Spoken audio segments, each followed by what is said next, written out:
Now, coming to you live from atop the Lavender Town Radio Tower, it's the one, the only, PUCL Podcast.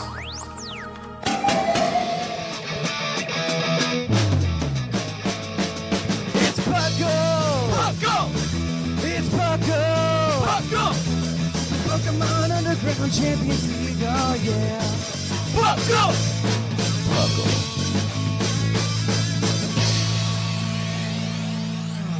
Welcome to another episode of the PUCL Podcast. I am your host, Trainer Thatch, here today with my wonderful co-hosts.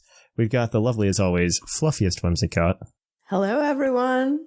And we've got the knowledgeable, as always, R Sigma. Howdy, it's getting cold. It is. Oh my gosh. Don't. First of all, welcome to the PUCL Podcast. PUCL stands for the Pokemon Underground Champions League, a nonsensical name we came up with in 2007, where we talk everything Pokemon from the trading card game to the video game to everything in between. I'm excited to be here. We're going to talk about everything. Yeah, I know. So I'm back from Japan. I was in Japan for vacation. For those of you who were unaware that Shark was not me.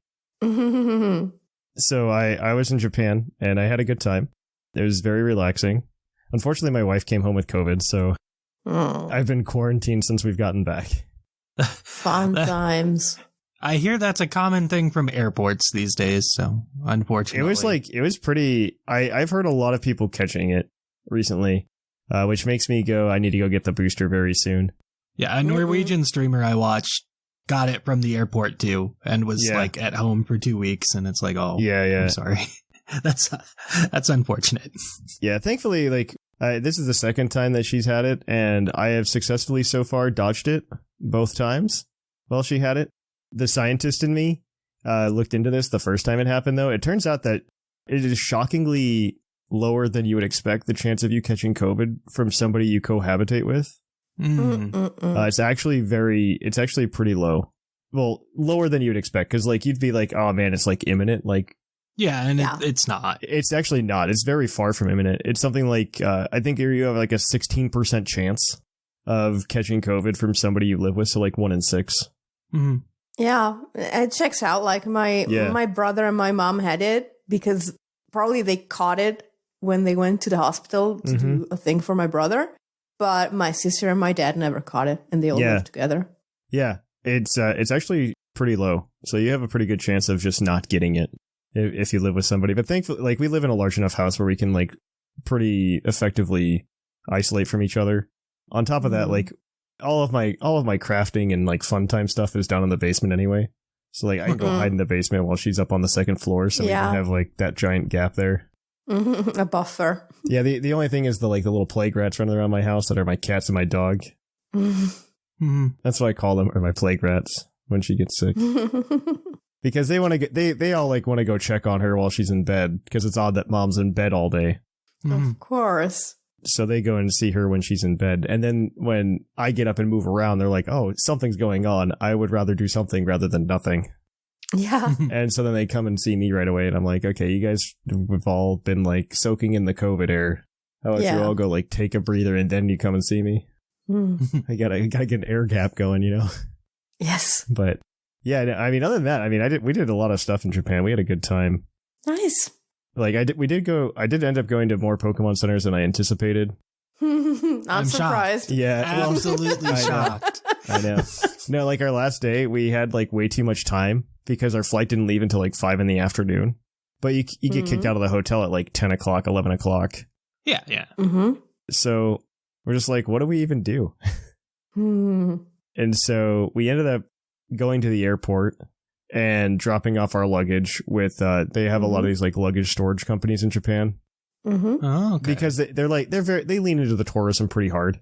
And so you can actually go and just pay the equivalent of $15, and they stored all 4 of our bags for a few hours. Hours and... I did a similar I did a similar thing at a train station in London once. Yeah.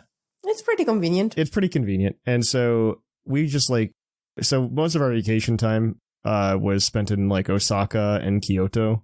So that's all the way in Kansai. And so we spent a couple days in Tokyo. And so the last time I was in Tokyo, the Shibuya Pokemon Center wasn't open. So I had seen that when we had the day after we landed. I didn't get a picture next to the Mewtwo only because there were so many people. Like, that Pokemon Center, I think, is just way overhyped. It is in Shibuya, so... It's in Shibuya. I mean, it's in Shibuya, yeah. Yeah, Shibuya and Shinjuku are both, like, very, very, like, popular areas for people to go to. I'd say more so than even Akihabara at this point. And they're just very, very popular areas for people to go to. And so everybody went to the Shibuya Pokemon Center, and I was trying to get a picture with the Mewtwo, but the problem is, like, I was trying to form a line, and nobody formed a line. People were just, like, skipping in front of me to, like, go. And I was just like, well, you know, I just want to do it, you know? And so, unfortunately, I didn't get a picture with it. But even then, like, I would say in my experience of, not just this time, but also the last time, the more exciting Pokemon Centers are ones that aren't like the big ones. Like, if you like the Shibuya Pokemon Center is not that exciting unless you really want to do like the design your own t-shirt with like essentially like clip art, or you want to or you really want to go to a Pokemon cafe, because there's 2 Pokemon cafes in Japan. One's in the Osaka Pokemon Center DX, and there's another one that's in the Tokyo Pokemon Center DX.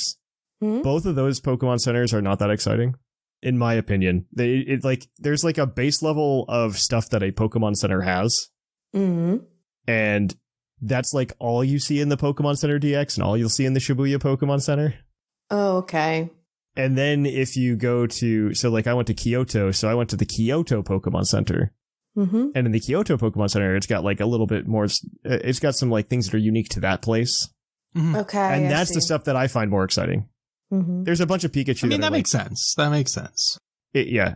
The less populated area gets to keep stock a little bit. Well, even that, even like Yokohama's Pokemon Center, much better than those. Like, honestly, if it's like insert city name here Pokemon Center and there's nothing else, it's probably a better Pokemon Center to go to. That's my honest opinion. There's like Yokohama was great. Kyoto was great. I'd say the Osaka one was better than the Osaka DX Pokemon Center. I would argue a lot of these. I would not go to the Tokyo Station one, but that's just me personally. I don't think it's that exciting of a Pokemon Center. It's pretty small, and I would assume that's just one you just stop by because you have to wait for a train or something. Because you're waiting for the Shinkansen, right? So you can go there. Yeah, you're waiting for a train, so you have time to kill. Yeah, exactly. That's why you go there, I would imagine. Yeah. That's the other ones that are really, like, there's a lot of them, especially in Tokyo. Like, Tokyo's got like 5 or 6 now. And if you go to like Skytree, it's really exciting. I haven't been to the Tokyo Bay one. That's the one I want to go to next time I go. But there's like still a few more like floating around Japan that I haven't been to.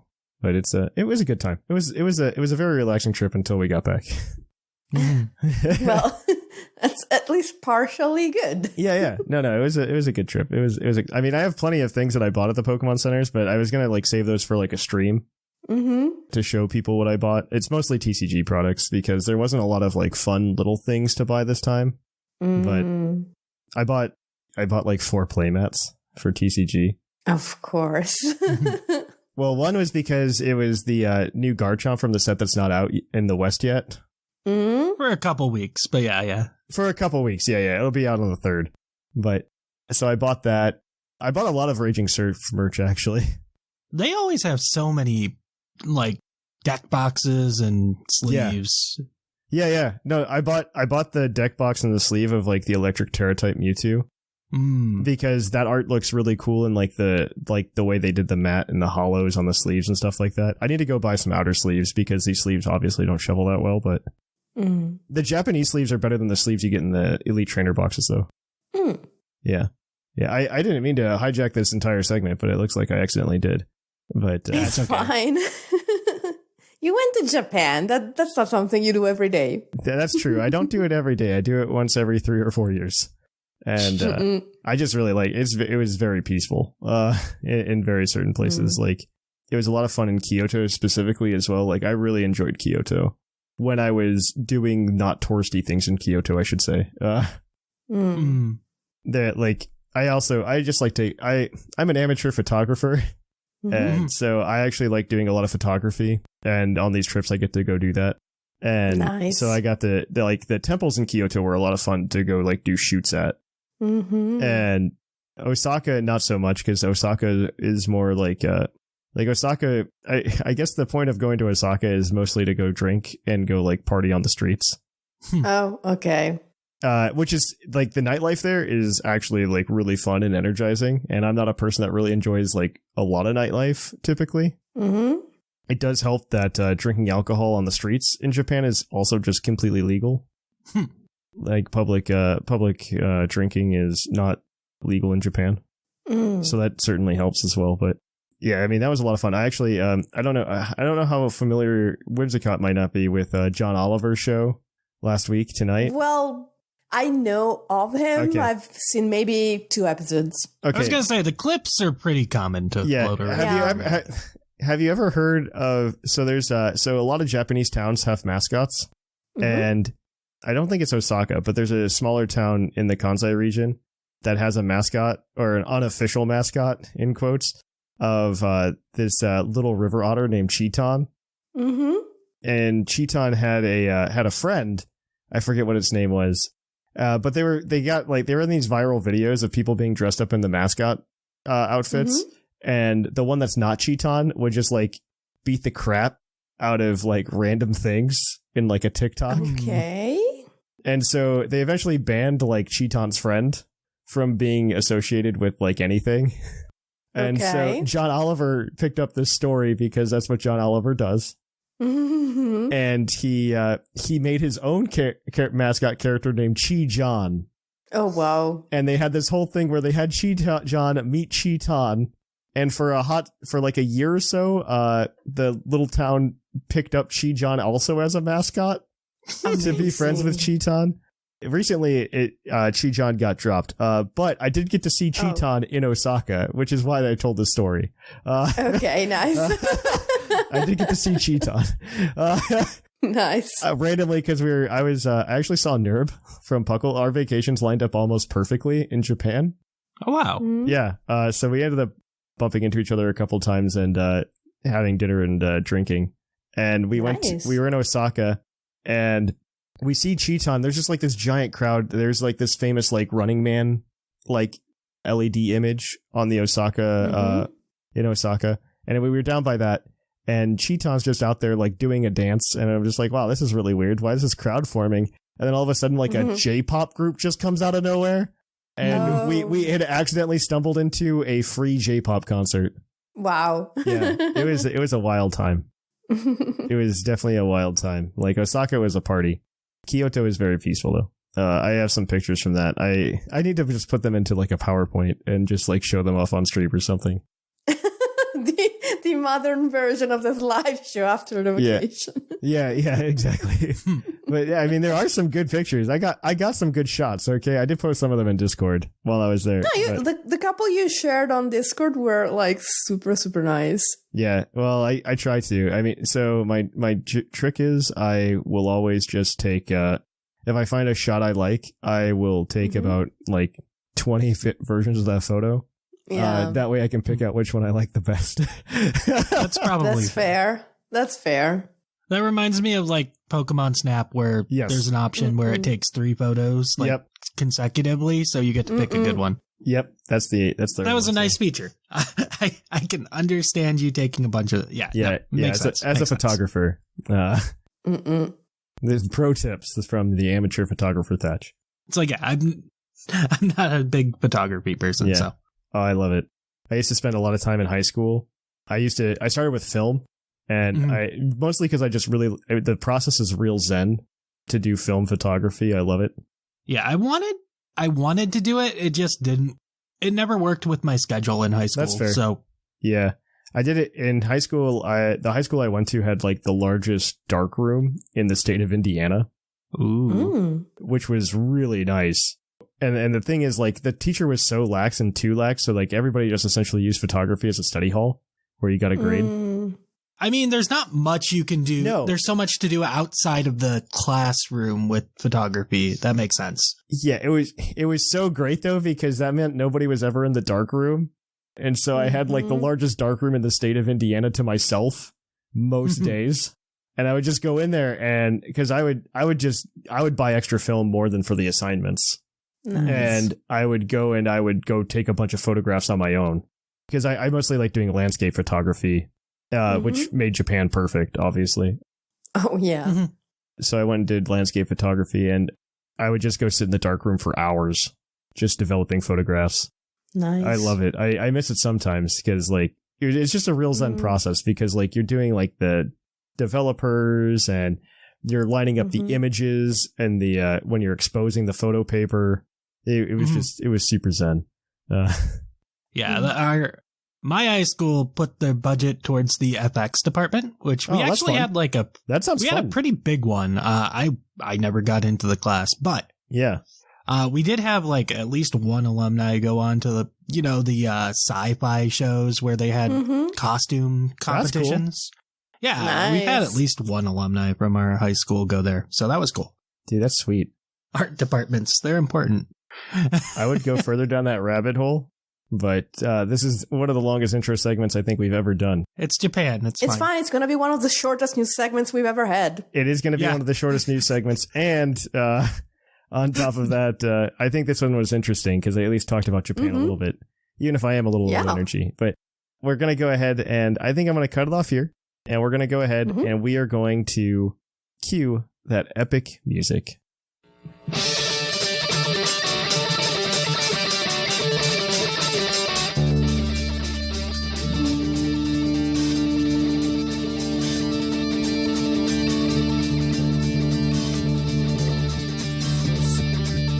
Live from the Lavender Town Radio Tower. This just in. Welcome to the news. In the news, we got a few things to talk about, and few is the definite explanation. Word. Yeah, yes. The second episode of Paul Day and Wins released. With it, there's also a mystery gift for either a sweet or spicy Herba Mystica. You can get that. I haven't watched the second episode. I watched the first episode, and honestly, I'm very confused at the premise. I haven't watched either of them yet. I'm just waiting for it all to be there. I'm just very confused at the premise. Like, it's very obvious there's like these three characters at the academy that we're supposed to be following.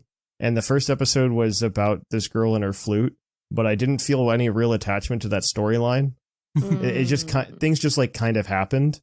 It's one of those things that I kind of equate it to. So, man, this is going to be a real Thatch thing to say. But Power Rangers. Oh, see, of course it was. I was waiting for a 60s music reference, right. But it was the other thing. Yeah, the other thing, yeah. One of the other things. But in Power Rangers, they just recently released their, I'm going to put in quotes, final season called Cosmic Fury, which was like 10 episodes of literally the Power Rangers producers doing whatever they wanted. And most of it is all like US shot footage and very little Japanese footage used because all they used was the Megazord and Zord footage. They made their own suits, everything. It's actually it's very fun. And they definitely were trying to make it like a more adult storyline to really celebrate the franchise after 30 years. Okay. Billy comes back. Okay. Yeah. David Yost is in it. I was going to say, they brought him back for that anniversary special too. Yeah. So yeah, they brought him back for the whole season. Nice. Yeah.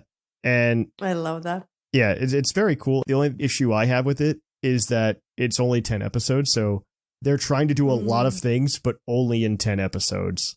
Oh, yeah. And so it's very short. And so that's kind of how I felt about Paul Day and Wins, was that it feels like they only had so much money to pay for the animation or something like that. And so we got an 11-minute episode of what should have probably been 20 to like set things up properly.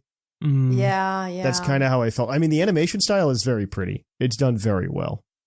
But no, yeah, but I haven't gotten to the second episode yet either. A few shows lately that are just, okay, this is the budget you have. And they're like, well, these are the ideas we have. And the network is like, well, this is the budget you have. And they still like try to shove all of their ideas into the budget that they have. Yep. And it doesn't always work out very well. Yep. You are correct. But yeah, it's just it's just one of those things I've noticed. All right, moving on. We've got Pokemon Unite moves, news, not moves, Sigma. All right. So Mimikyu released, Halloween stuff's happening. So one of the things they're doing is if you buy something from the Pokemon Center before Halloween, you get a code that will give you all of the ghost Pokemon. So like Dragapult, Mimikyu. All of them? Wait, all of them? only for 3 days. You get trial passes. Oh, but you get all the ghosts. This is for Unite. For 3 days. This is for Unite. Yeah. For Unite. They shouldn't run out of the codes like they did for the Van Gogh cards that were up for another 5 hours earlier. It was Van Gogh cards? Yeah. Oh my gosh. Don't even. Oh my. Okay. Oh, they were a mess. Oh, this has been a mess the entire time. So Pokemon missed this. Pokemon did a collaboration with Van Gogh, and they had so many cool Van Gogh products, like postcards, playmats, all this crazy stuff. How did I miss this? I love Van Gogh. No, I'm going to tell you how you missed this. Because it was up for less than a minute. Not even. It was because what happened is they announced, hey, there's this promo card you get if you buy anything, and you could get multiple. Say I bought a playmat and a postcard or something, I would get 2 Pikachu and a Great Limit 10 on everything. Yes. And so what ended up happening is bots were scraping the website looking for this stuff. And so unless you, so it didn't even hit like the new releases on Pokemon Center at all, because the bots bought everything instantly. Wow. And they ran out of cards. So they ran out of everything. So, and then they brought them back. Yeah. And then they brought them back. Well, they brought the cards back, but not the Van Gogh products. They brought the cards back. Like, I was really upset because they brought them back while I was on the plane from Japan, and they were only up for 5 hours or so before they were just all sold out again. Yeah, I think they went up at like 10 and they were out by like 1:30 or something like that. They were out very quickly. So it's I don't know. It's one of those things that just, it reminds me of like back in COVID when like they were scalping it really hard. And so that's kind of what's happening. I don't know what they're going to do about it now, because the second round was supposed to be the way they were going to try to get it in the hands of more people that weren't scalpers. And so I don't know if there's going to be like a second print run or what, but I guess we'll see. Because I think what happened was the first time they just kind of shut it down real quick and prevented people from getting them. And they held on to the stock that they had. I don't know if they're going to do another round of it though. Yeah, there was a Van Gogh collaboration. Yeah, I'll send you some of the pictures from it. Pikachu in a gray hat card is a real card. Yeah, Pikachu in a gray felt hat. Gray felt hat is a card that you can put into a deck. Oh, yeah, I love that. It's okay. It was a mess over at the museum as well. Yeah. If you went that's to the Van other Gogh place museum, you could get it. Yeah, if you went to the Van Gogh museum, you could get it if you bought stuff in the gift shop. Oh, but little kids like abused it too much, and it wasn't just little kids. I think it was a lot of adults. My understanding is kids were able to get in for free, and you got the card for completing like a stamp book. At something like that. Yeah, museum. So they were getting little kids were going in for free. Yep, and asking people for their little stamp books as they were coming in, and would just continuously get more cards that way. So they had to shut that down too. Yep. And the shop was a mess there too. Like launch day, it was just a mess all around. From it didn't make the community look good. Yes, it definitely was one of the worst things that happened. I am rolling my eyes so hard. Yep. It was bad. It was real bad. Yeah, oh, but now that we caught you up on what Van Gogh and Pokemon are doing together. Yep. Yeah. Let's talk about some Go, right? Yeah, let's go. In which party play is now out, and it lets you travel as a group of 4 to complete tasks for rewards. That sounds familiar. It's only groups of 4? Up to apparently. 4, but yeah. Okay. Well, I mean, that means I can still like play with my wife though, which is kind of fun. Yeah, exactly. Yeah, which is all you want. I think you get like bonuses for battling in gyms or whatnot too. I don't know. Yeah, nice. Then the second part of the Halloween event adds new costumes for Gengar and Pikachu, as well as shiny Zorua. The Rocket Takeover gives Giovanni a Shadow Regigigas. I don't know wrong. It's one Italian word in this entire show. November 5th is Whooper Community Day for both kinds of Whooper. So that's going to be fun. I should remember to play on that. Actually, day. I need to, because I don't think I have any did they release Paul Day and Whooper already? No, it releases for Community Day. Okay, I was going to say, I'm like, I didn't think they did. Like, they just released Greaver for Halloween. If you're doing the catch ghost missions. Mm-hmm. Oh, okay. Thatch sent me the card, and it's very adorable. Yeah. It's pretty. It is pretty good. Yes, but yes. I love it. Thank you. What else is there in Pokemon Go though? That's everything. That's it. That's everything. Speaking of which, we've got the release of Paradox Rift the week after. Next week in TCG, November 3rd is the launch date for that. I need to go pre-order stuff for that then. And then of course we got an announcement that Japan is doing their end of the year set where they kind of like highlight the cards that did well and they reprint them with different art. This year it's going to be another shiny set, kind of like Shining Fates was a few years ago. So we are getting a shiny reprint set. It does include a shiny Charizard. I am shocked. Yep, a shiny Charizard. I guess the question is, are there multiple shiny Charizards? Because there were multiple Charizard cards this year. Oh, please, no. Oh, there's going to be like a secret art shiny Charizard? I think, probably. No. So there's currently two Charizard EX that are two different cards now, Whimsicott. One is a dark card. One is fire. Yeah, one's a dark Charizard and one's a fire Charizard. Both were face cards of a set. Who would have guessed?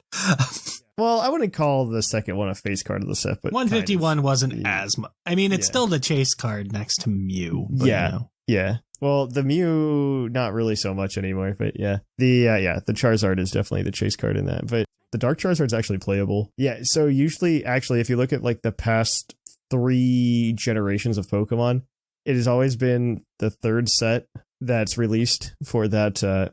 Charizard. It always is a something insinuating darkness and something insinuating fire word set that includes some kind of Charizard. Like we had Burning Shadows in Sun and Moon. We had Darkness Ablaze in Sword and Shield, and now we've got Obsidian Flames. Where we combine the darkness and the Charizard into one Pokemon card. Exactly. Exactly. You didn't need the Marshadow. You didn't need the Eternatus. Just Charizard. Just Charizard. All right. Well, I think we're going to go ahead and we've got Puckle's Poke Prediction. I almost forgot. Will we get a DLC release trailer and when? And will we see Paradox, Entei, and Terrakion in it? The answer for those is probably yes, I would imagine. I imagine it has to come in the next couple weeks, right? It has to be. It's releasing in December? It's releasing in December for sure. If it is releasing in December, they might like go super, super late for it and wait until after Thanksgiving. No, they're going to do it. I mean, they're going to do it. I think it's got to be before LA. It's got to be by LAIC, right? They're going to do it before. They're going to show the trailer before Thanksgiving. And the reason they're going to do that is because when does the complete set drop, Sigma? Is that soon, isn't it? I believe that's early November. They're selling the Scarlet and Violet like with the DLC.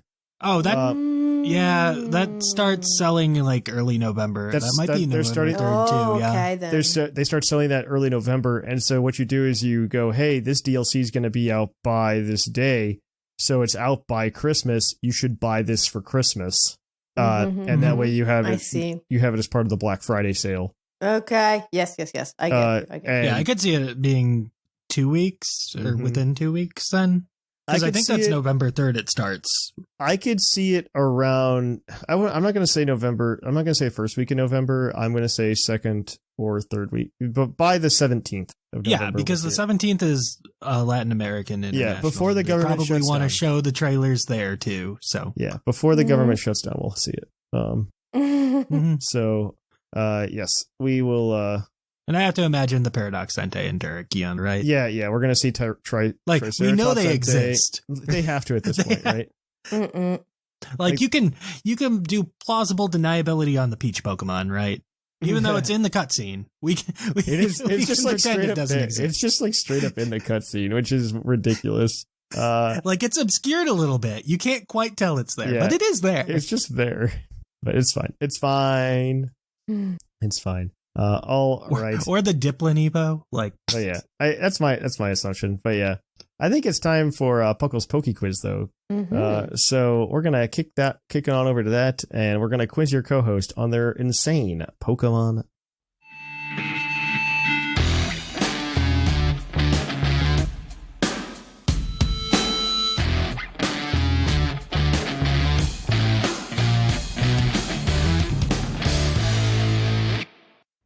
Oh, hi, and welcome to the Poke Quiz. the part of the show where we quiz our co-hosts on their insane Pokemon knowledge.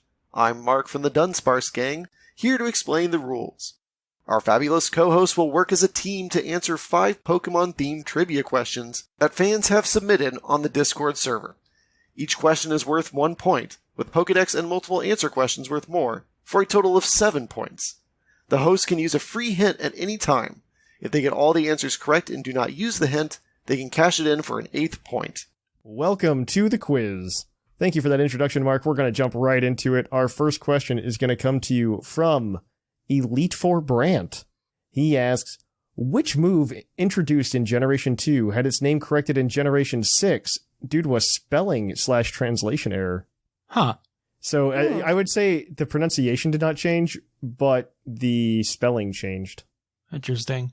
Oh, the one thing I know was at one point spelled wrong was an item. Oh, what's that? It was like, well, I don't remember it now, but I remember noticing it. Coming to mind, Fury Cutter is like a little longer than you'd expect a name of an attack to be. So maybe it was Fury Cooter. No, I don't think that's the case, though, yeah. No. A move that was corrected due to a spelling/translation error. So it would maybe mean that it was still spelled in a way that would make sense, but would change the meaning to the wrong one for what it was supposed to be. Mm-hmm. It sounds like that, right? Kind of, yeah. So, you and your homophones, dang you. Yeah, we're horrible about this, actually. Yeah, you really are. Gosh, I really can't think of anything. Like, would Just it be some kind of blank. slashing move, or I don't know. I'm gonna Or need like an a answer. punch. Yeah, I don't think we have I have anything. no clue. I mean, just throw something out there. Okay. What are some words that are spelled the same that show up in Pokemon moves? I give you a free hint. This move has no accuracy check. Oh. Ooh. Okay. So it would be something like an aerial ace or a magnet bomb or a magical leaf. Magical or, leaf and shockwave, I think, are later on. Okay. Yeah, no, that's not a Gen 2 move. But I don't even think aerial ace is in Gen 2. I think it's only Swift. I think maybe Swift is from Gen 1 though, isn't it? This is Gen 2. Okay. So the question is, what other moves don't check accuracy? And From Gen 2. yeah, introduced in Gen 2. That's why I think it might be like a magnet bomb or something. I don't know. Or maybe one. What about the egg moves? Those. Yeah. No, I don't. Or lock on. I need an answer. Yeah, What say if lock something, on Sigma. lost like a hype and I don't know. Yeah, Sigma. Just. Yeah, give an lock answer. on. Lock Lock on on is does check unfortunately accuracy, but- incorrect. The answer is feint attack.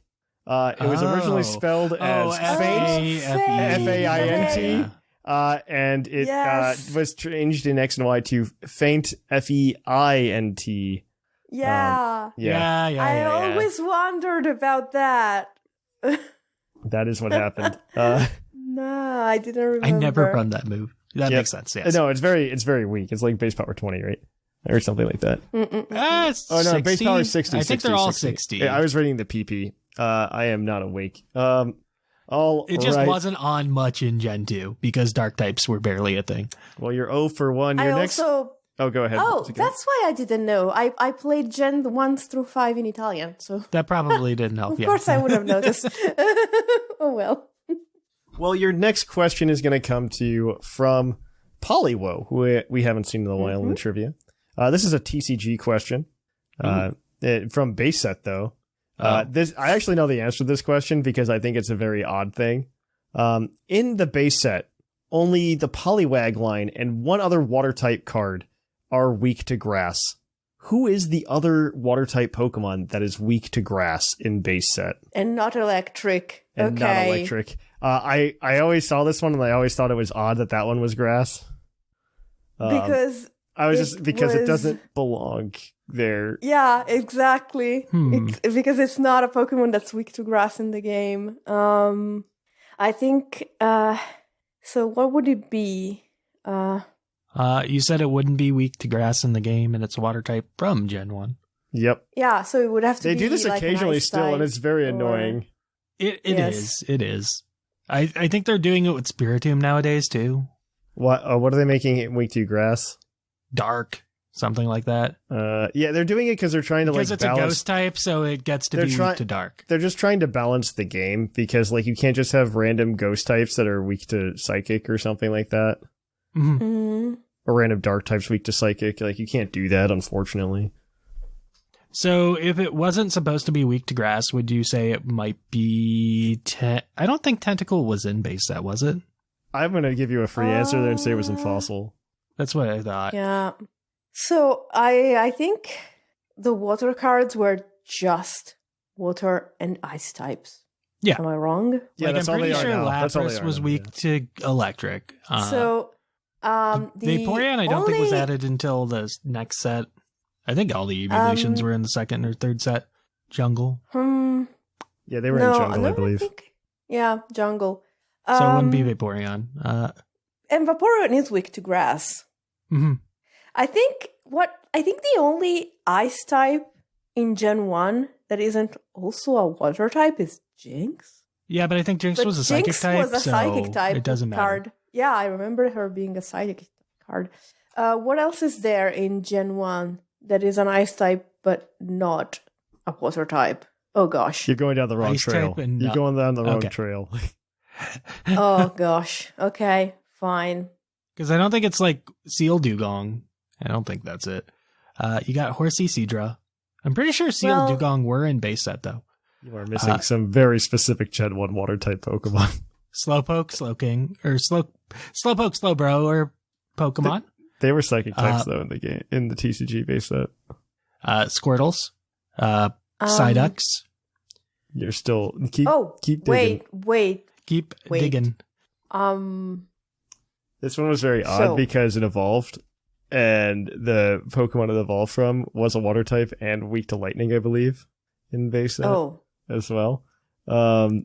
And they changed it to grass, and I don't know why. It was very confusing. Strange. Yeah, let me look. I'm gonna to be fair to us, there are 17 billion water types in Gen 1. And just Pokemon in general, you are correct. Yes. But especially in Gen 1, is not it then. Oh, is it? It's a fossil. No, it's not a fossil. They'd be in fossil. The fossil would be in the fossil set. That's another 4 water types off the board, though. You are missing very specific water types right now. I can't believe you're missing this one as a Gen 1 Pokemon. Okay, Magikarp and Gyarados. It's Gyarados? Yeah. Is it Gyarados? Because it would be that would make sense, yeah, because it's flying and not weak to grass in the games. It would be quite weak to lightning, and they made it weak to grass. That would be super weird. That would make for good trivia. The correct answer is, in fact, Gyarados. Yes. Okay. Gyarados, for some reason, was made weak to grass, even though it's not. And on top of that, Magikarp is weak to lightning. That's so weird. That's what I thought, because I played the TCG game, and I thought Magikarp was weak to lightning, because... I don't remember if I ever had a Gyarados card.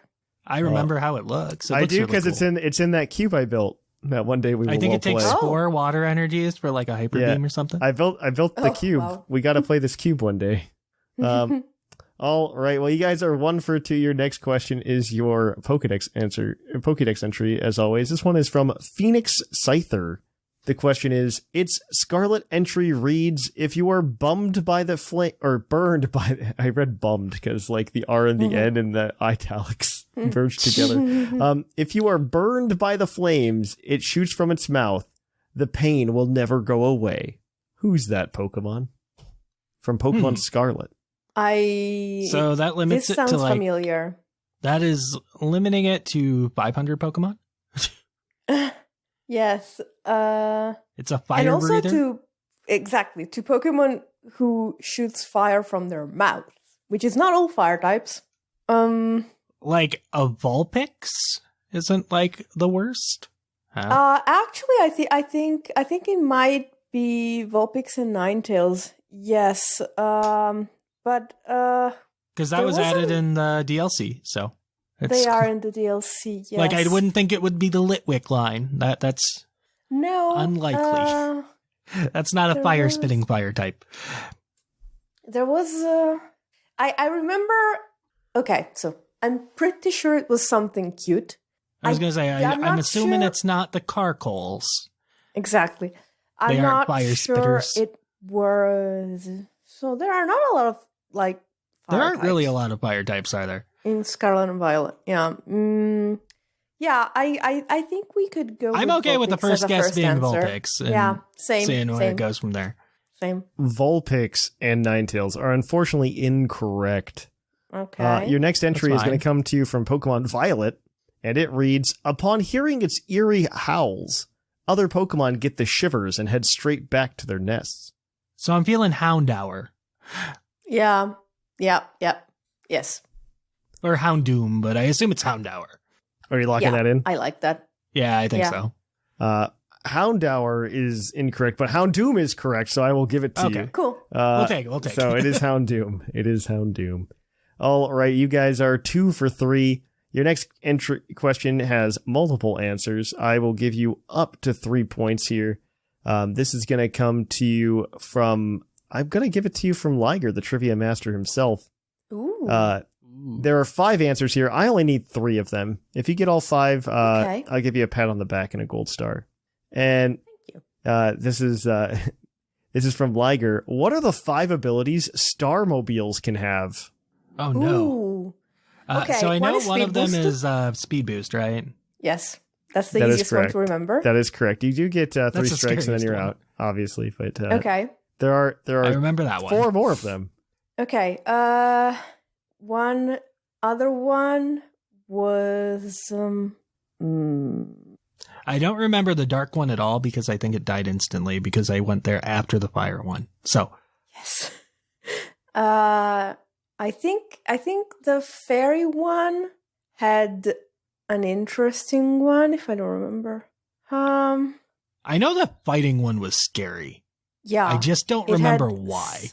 Something like something that boosted its stats if you did something wrong. So yeah, it was like something like contrary or simple, Yeah. where things went bigger than they should have. Yeah. You try to remember that one, and I'll try to remember one of the other ones. Like I don't think anything had Moxie, right? No, I don't remember anything snowballing on me like that. Yeah. Do we want to just use the hint here? We should probably, yes. Yeah. Oh god, I don't know how to do this. I believe one of these abilities is only exclusive to Glamora. Oh, Oh, yeah. okay. Okay, toxic debris. Toxic debris is I'll on the give you poison that. one. There you Gotcha, go. gotcha. One of these belongs to a Tapu.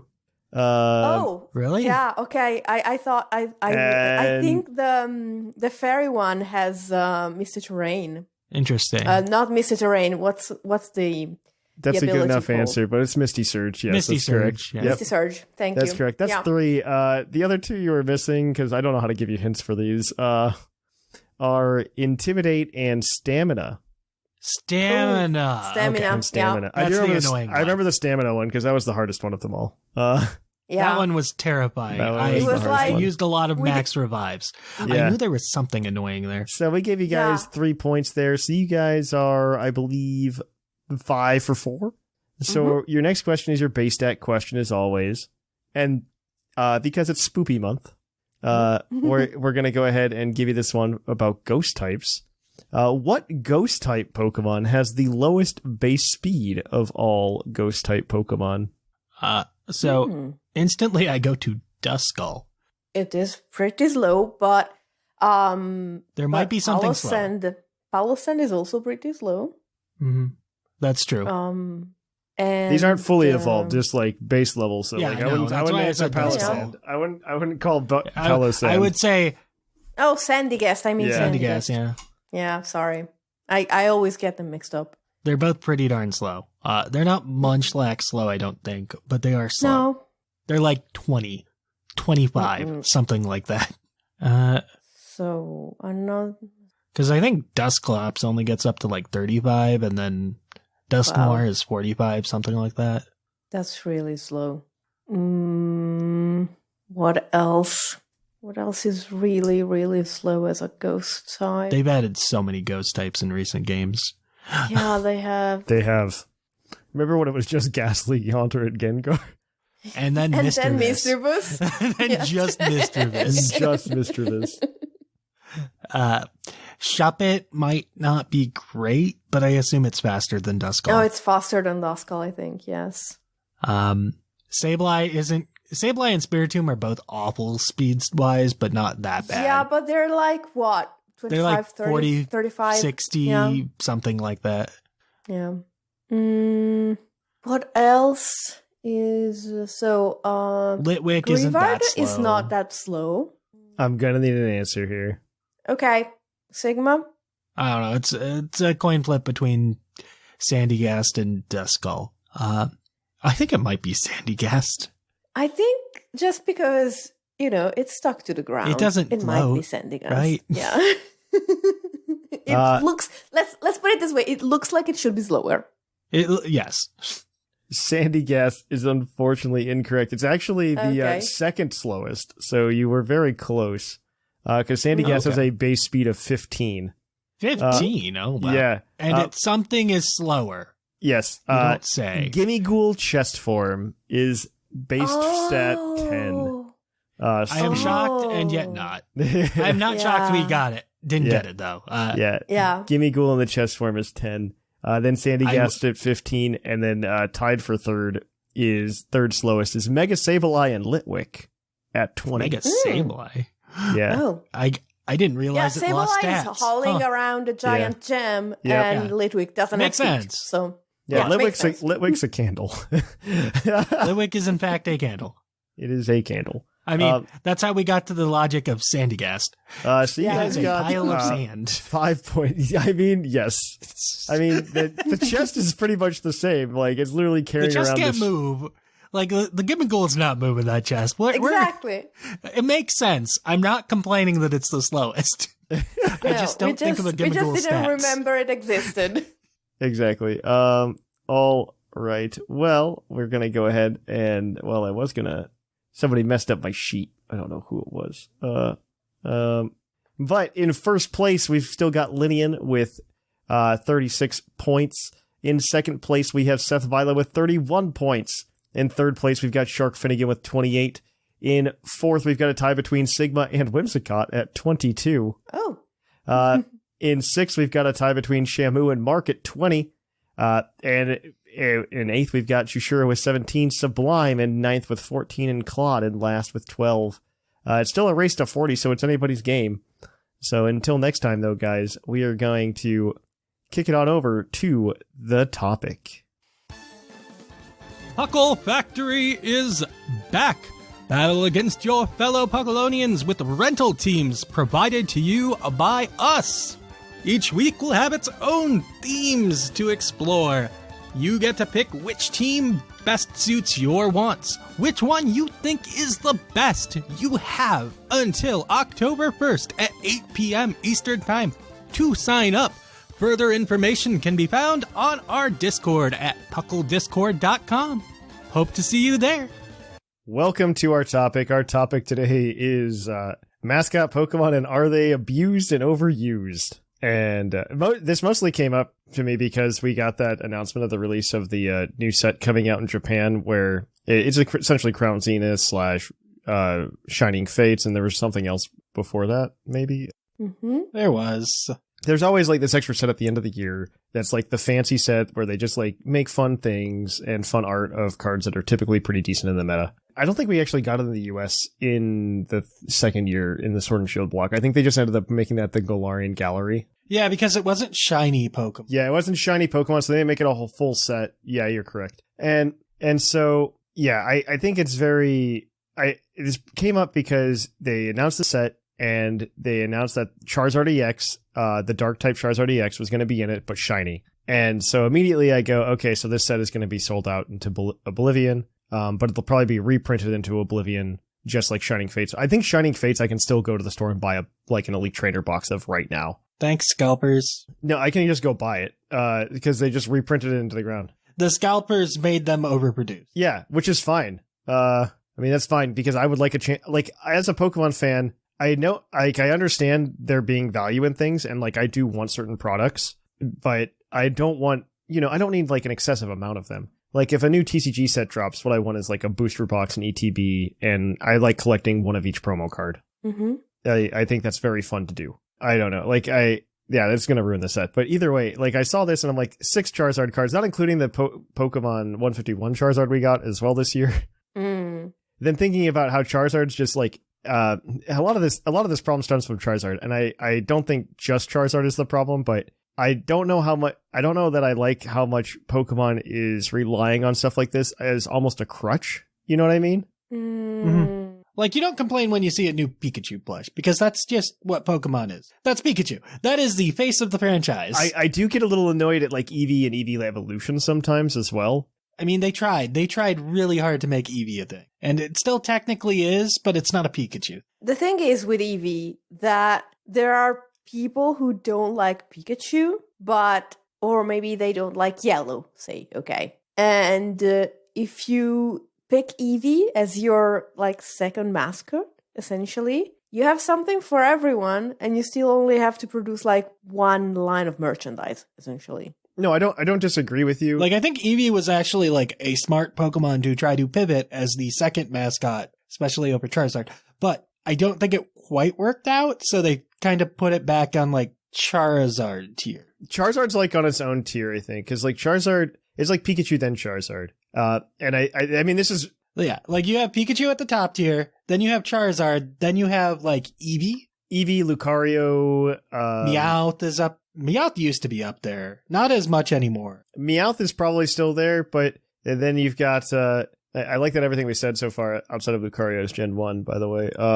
Yeah. Well, the next ones I was going to bring up were going to be like Gen 1 too. So. Yeah, it's mostly... I don't know. Maybe this is turning into like... Maybe Pokemon needs to like slow down the Gen 1 gas pedal. Mewtwo's pretty big. Maybe they should do better at finding like a Pokemon from each generation to be like a mascot. But I don't disagree. I think this is part of my problem with modern Pokemon as well, has just been that I think that the new Pokemon comes out and then they just ditch it immediately. And Dexit doesn't help me feeling this way.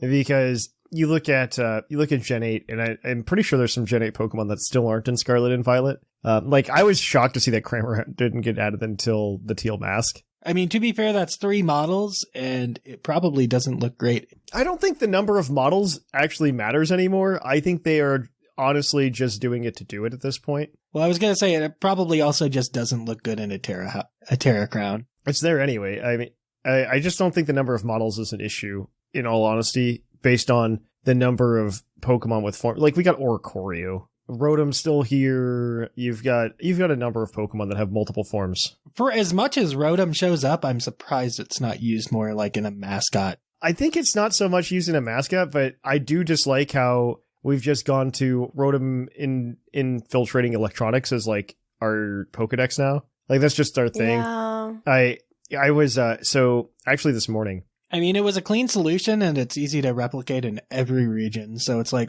no, you are correct. Like, it makes sense, like, strategically from their perspective. It's like, we don't have to make something new because Rotom Phone is just everywhere, and that's fine. You aren't wrong.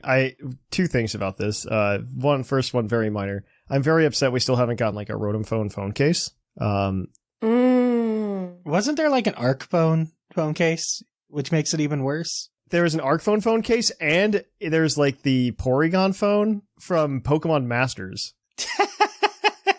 Like, those are both available. Like, I can buy one of those. That is very disappointing. You are correct. I cannot buy a Rotom phone case, but I can buy those. That is unfortunate. I digress. And you could be like, oh, the Rotom phone is going to be like weird though with little things poking out of it. You have not seen these phone cases. They are over the top. The other two are. They are incredibly large. The other two that exist. They are incredibly large. But I digress. I do really what was I going with this? I just don't like that that's all we get. I do miss I was watching the Pokemon anime this morning. YouTube fed me a bunch of clips from the Pokemon anime and I didn't stop it because of my grogginess. It's just like fed me like these little 3-minute clips from like random episodes, just like over and over. And I got to see like Ash's Pokedex throughout the generations, and I'm just like, man, I miss when we had like actual Pokedexes and not just like a phone that would pop up in front of me and tell me what this Pokemon is. It's like now it's an app, which is realistic, but it lacks the personality of the Pokedex. It does. Well, no, okay, to be fair, they did improve on that in the anime. Rest in peace, Team Rocket, I guess, now that you're not in the anime anymore, but the Team Rocket got a Rotom phone, and it's this little... Didn't they get a sassy one? Yeah. And it's like, it talks in this like cute little uwu voice, and it gives like... I remember a Choodle clip went viral. Yeah, and it gives really bad like entries. It's not perfect. It's like discount bin. Wow. I mean, part of the issue with the Pokedex was that it just became less and less like marketable as time went on, because it was like an invisible hollow screen at some point, and it's just like you can't make toys for that. Yeah, no, it was like the X and Y Pokedex was pretty bad. I don't disagree. Like I remember the original Pokedex. That was a cool little gears item as a kid. But then it got to the point where you couldn't like market it anyway. So it's like you're not gonna get a hollow screen. No. Hollow screen is not good. I don't know. We're talking about mascot Pokemon, but yeah, I don't know. This is like turning into why is Pokemon still leading on Gen 1 after all these years? And okay, I did have this thought because I'm sure I'm not the only person that's noticed this, and I'm sure it's kind of been stated more or less, but Pokemon art, like Gen 1 and 2, Pokemon art is very similar because I think all of the Pokemon in Gen 2 were essentially created during Gen 1. Most of them were, I think, yeah. Or prototyped at least, yeah. Yeah, they were at least prototyped, and they were brought over, and they were all done in the same style. And then Generation 3, there's certainly a shift in Pokemon designs and how the Pokemon are look. And you can see this again throughout, like Gen 4 is a little bit different, Gen 5 is certainly different. That's okay. Gen 5 is very different. Which is fine, but you think about how Pokemon are designed today and how they look, and then you look at like the designs of Gen 1, which really took off and are the ones that people remember. And my question, and maybe you guys have an answer to this or an opinion, but my question has been very recently, as I think about this, and this could just be insane and crazy, but is it because of the way that the Pokemon were designed? Are they just like designed well? Or is it just because of the way that they've just been like ingrained in like pop culture memory? And if it's the first, what's stopping them from making Pokemon in the same design space that they made them in Gen 1 now? Like, I think the answer is actually a third one. Okay. So it's so much easier for something to be special when it's 1 out of 150 than when it's 1 out of 1,000. Mm-hmm. That's a good answer. I mean, like, here I am looking up and down the list of like the Gen 8, and it's like, what Pokemon would I push as a mascot, right? Morpeko is close, but no, probably not, right? We tried this. Morpeko doesn't work. Alchemy's kind of okay. Like Wooloo, maybe, but there's just not much to push. They tried Boltund. I think the very last time that they managed something that had enough iconic status to be memorable was Sylveon. Yeah, which is an offshoot of Eevee. And honestly, that became... I would argue Greninja to some extent. Greninja's pretty good. Okay, Greninja, yes. Fair enough. Greninja and Sylveon. Because Greninja was designed like that, I think. Greninja was designed from the ground up to be a popular Pokemon. No, it was. It legit was. Because like when Sakurai went to Game Freak, Sakurai's like, hey, I would like to put a Gen 6 Pokemon in. And they just like handed him the concept art for Greninja. And they're like, here you go. This is the one that it is. And like before he even hit Smash, he was already popular. Greninja is a fantastic design though. Like, it is a really good design. They hit it out of the park with Greninja. Yeah, I do agree with the idea that maybe the Pokemon being of the 151 instead of being added on. I just really I hate feeling like Pokemon are disposable nowadays. I feel like Okay. I got another one from past Gen 6. Mimikyu shows up a lot. Mimikyu is probably the most recent, like, mascot ability. But again, it's popular. It's popular because it, like, harkens back to the concept of Pikachu. Granted, it is a mimic of the first gen, yeah. It's literally just trying, that's why. It's essentially a quote, a meme about Pokemon itself. That's why it's popular.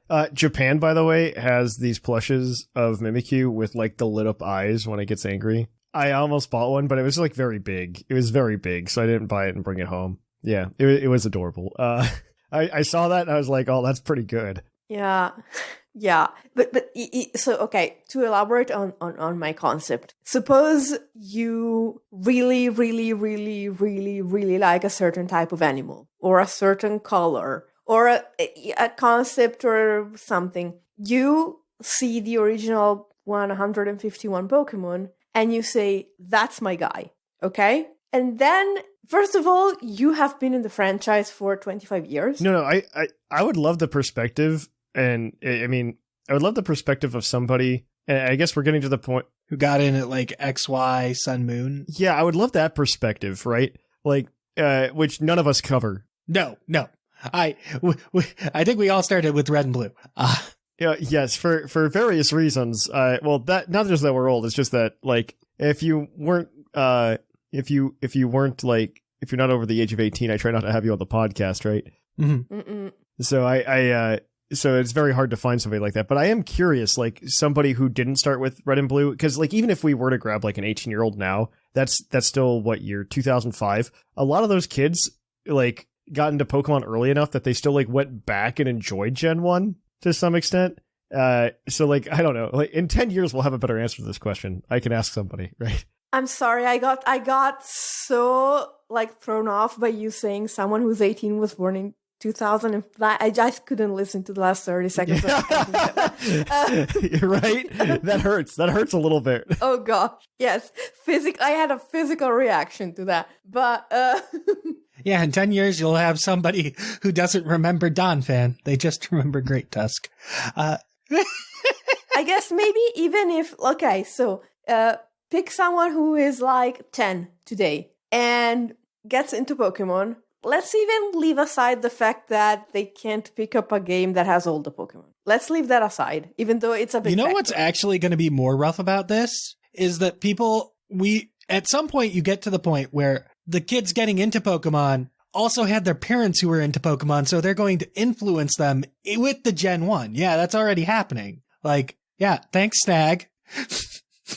The point I was trying to make is, okay, suppose even those people have their "that's my guy" moment. The popularity of any of these 1,000 guys, it's so spread out. It gets thinner, It's still diluted. That's why you have to like centralize it on a few. That's why I'm surprised they don't do better at pushing like something from each generation that isn't a starter. Well, so they do try this, right? Like the last two generations, I can think about them really trying. I don't know if they're trying it correctly because in Gen 8, they really tried with Wooloo. Like, they tried. Well, they managed to make it a meme, but memes don't last forever. I mean, same with, like, Squabbit, right? I would even argue, like, Lechonk, they're trying to do it with as well. Yeah, but it failed compared to Wooloo, because it was just like Wooloo 2.0. No, it was. I just don't think that's the way to do it. I think... I don't know. I do think a lot of it does come down to the simplicity of the designs of Gen 1 as well. It's very easy to grab onto something that's simple in design.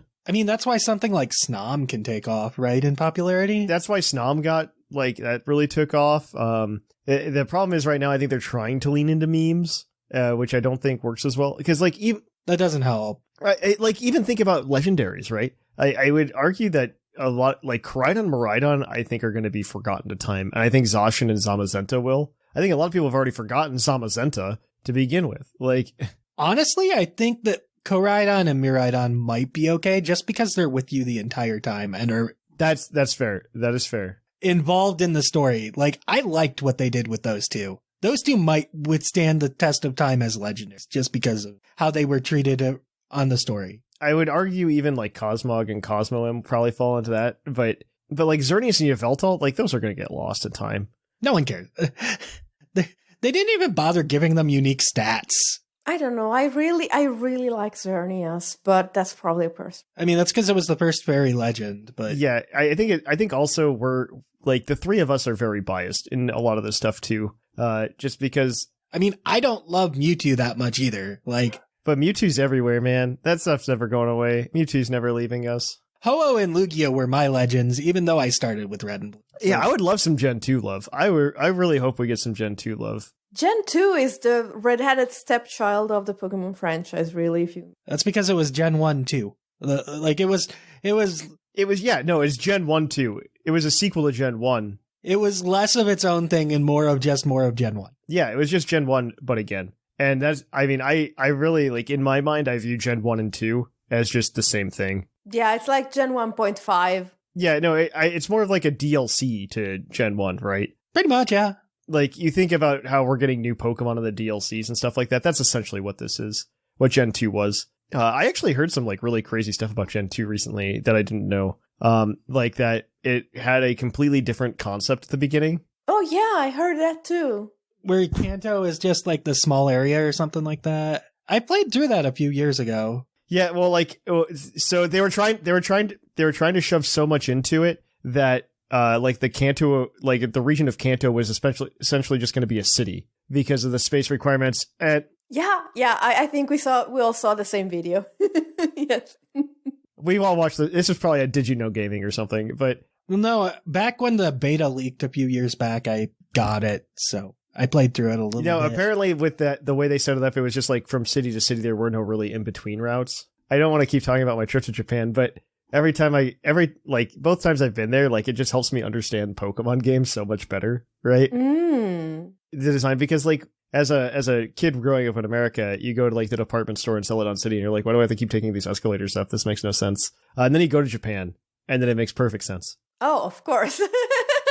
Of course. I mean, I remember some stores like that when I was young, but yeah. Those kind of died out in America for the most part. Oh, no, also, after going to Kansai this time, after I went to that, I understand the background art of all of the Pokemon anime. You know, in the background, how it's just like always green fields and mountains in the background. This makes perfect sense because that is all that's in Japan. Is just in the background, there's just constantly mountains and green fields. Like, just constantly. Outside of Tokyo, like, that's just what you see. Kanto makes more sense to me now, too, because it's not really, like, the region itself. We were talking about Unova at some point, and people were just like, well, it's just based on New York City. And I'm like, yeah, but It's romanticized, kind of, like, right? Well, not even that. Like, so, like, you're a kid in the Pokemon games, right? Like, you're a 10 to 15-year-old kid, and you're going around this region, quote unquote. And if you look at Kanto has you going around to these other cities, and and you're walking around these different cities into these regions, and like, if you think about the equivalents of each of those, one, Vermilion City is Yokohama, roughly. Saffron City is Tokyo proper. These places aren't that far away, mind you, from each other. Like, you could make some arguments, if you just look at the way Tokyo is divided, though, like, you're just going to different parts of Tokyo. Yeah, kind of. Yeah. That's what Gen 1 is. You're just going to different parts of Tokyo, essentially. It's the same thing for New York City in Unova. You're just going to different parts of the city, which makes perfect sense to me. Like, that's what the regions are. Same thing happened in Gen 2 as well, in my opinion. In Gen 2, you end up going to Johto is essentially the Kansai region, where Goldenrod City is probably closer to, like, what Osaka is, and Ecruteak City is closer to Kyoto. Geographically, that's actually pretty similar to where they're laid out as well. I mean, you're just, like, in this one small section of city. Mm-hmm. Because Kyoto and Osaka are very close together, by the way. They're like, it's like an hour train ride. And that's normal train, like, not Shinkansen. If you take Shinkansen, it's like a 15-minute ride. I'm very amused by this, because you're essentially saying, oh, now that I've been in a normal-sized country, I understand how normal-sized countries work. And as someone who lives in a normal-sized country, I was, like, never surprised by how the Pokemon regions work. But now that you've made me think about it, it would make sense for you guys to find it weird. Do you not understand how weird this is here? Well, that's because, like, a normal-sized country is like a state. Like, yeah, it's like a state, and the states don't have, like, a lot. And that's not even for everyone in the United States, because some of them live in the highly compacted states on the East Coast, whereas others live on the West Coast. Yeah. Like, even that's not even direct for... No, yeah, I know. That's a very fair point. But, yeah. Charizard's overdone, and I don't like it. That's my thesis statement here with this ramble. But, yeah, I don't know. Like, this all comes back to Gen 1 and whether or not, like, Gen 1 is just being leaned on too hard. Well, I think a point that we could discuss maybe some other time is, like, how much can the Pokemon Company itself influence the popularity of a Pokemon? That is a good question. I think they can. I feel like they failed a couple times. I feel like they can. I just don't think they're doing it correctly. You know what I mean? And I think part of that's their own doing. Like, if you think about, they'd rather go for like a meme that explodes for a day rather than investing in something that can last a while. Yeah, I think that's part of it. I think it's also part of it. It kind of goes back to like the release schedule as well. Like, if you really take the time to if we talk about development time for Pokemon games, what were the Pokemon games that had the longest development time? And the answer is Red and Blue.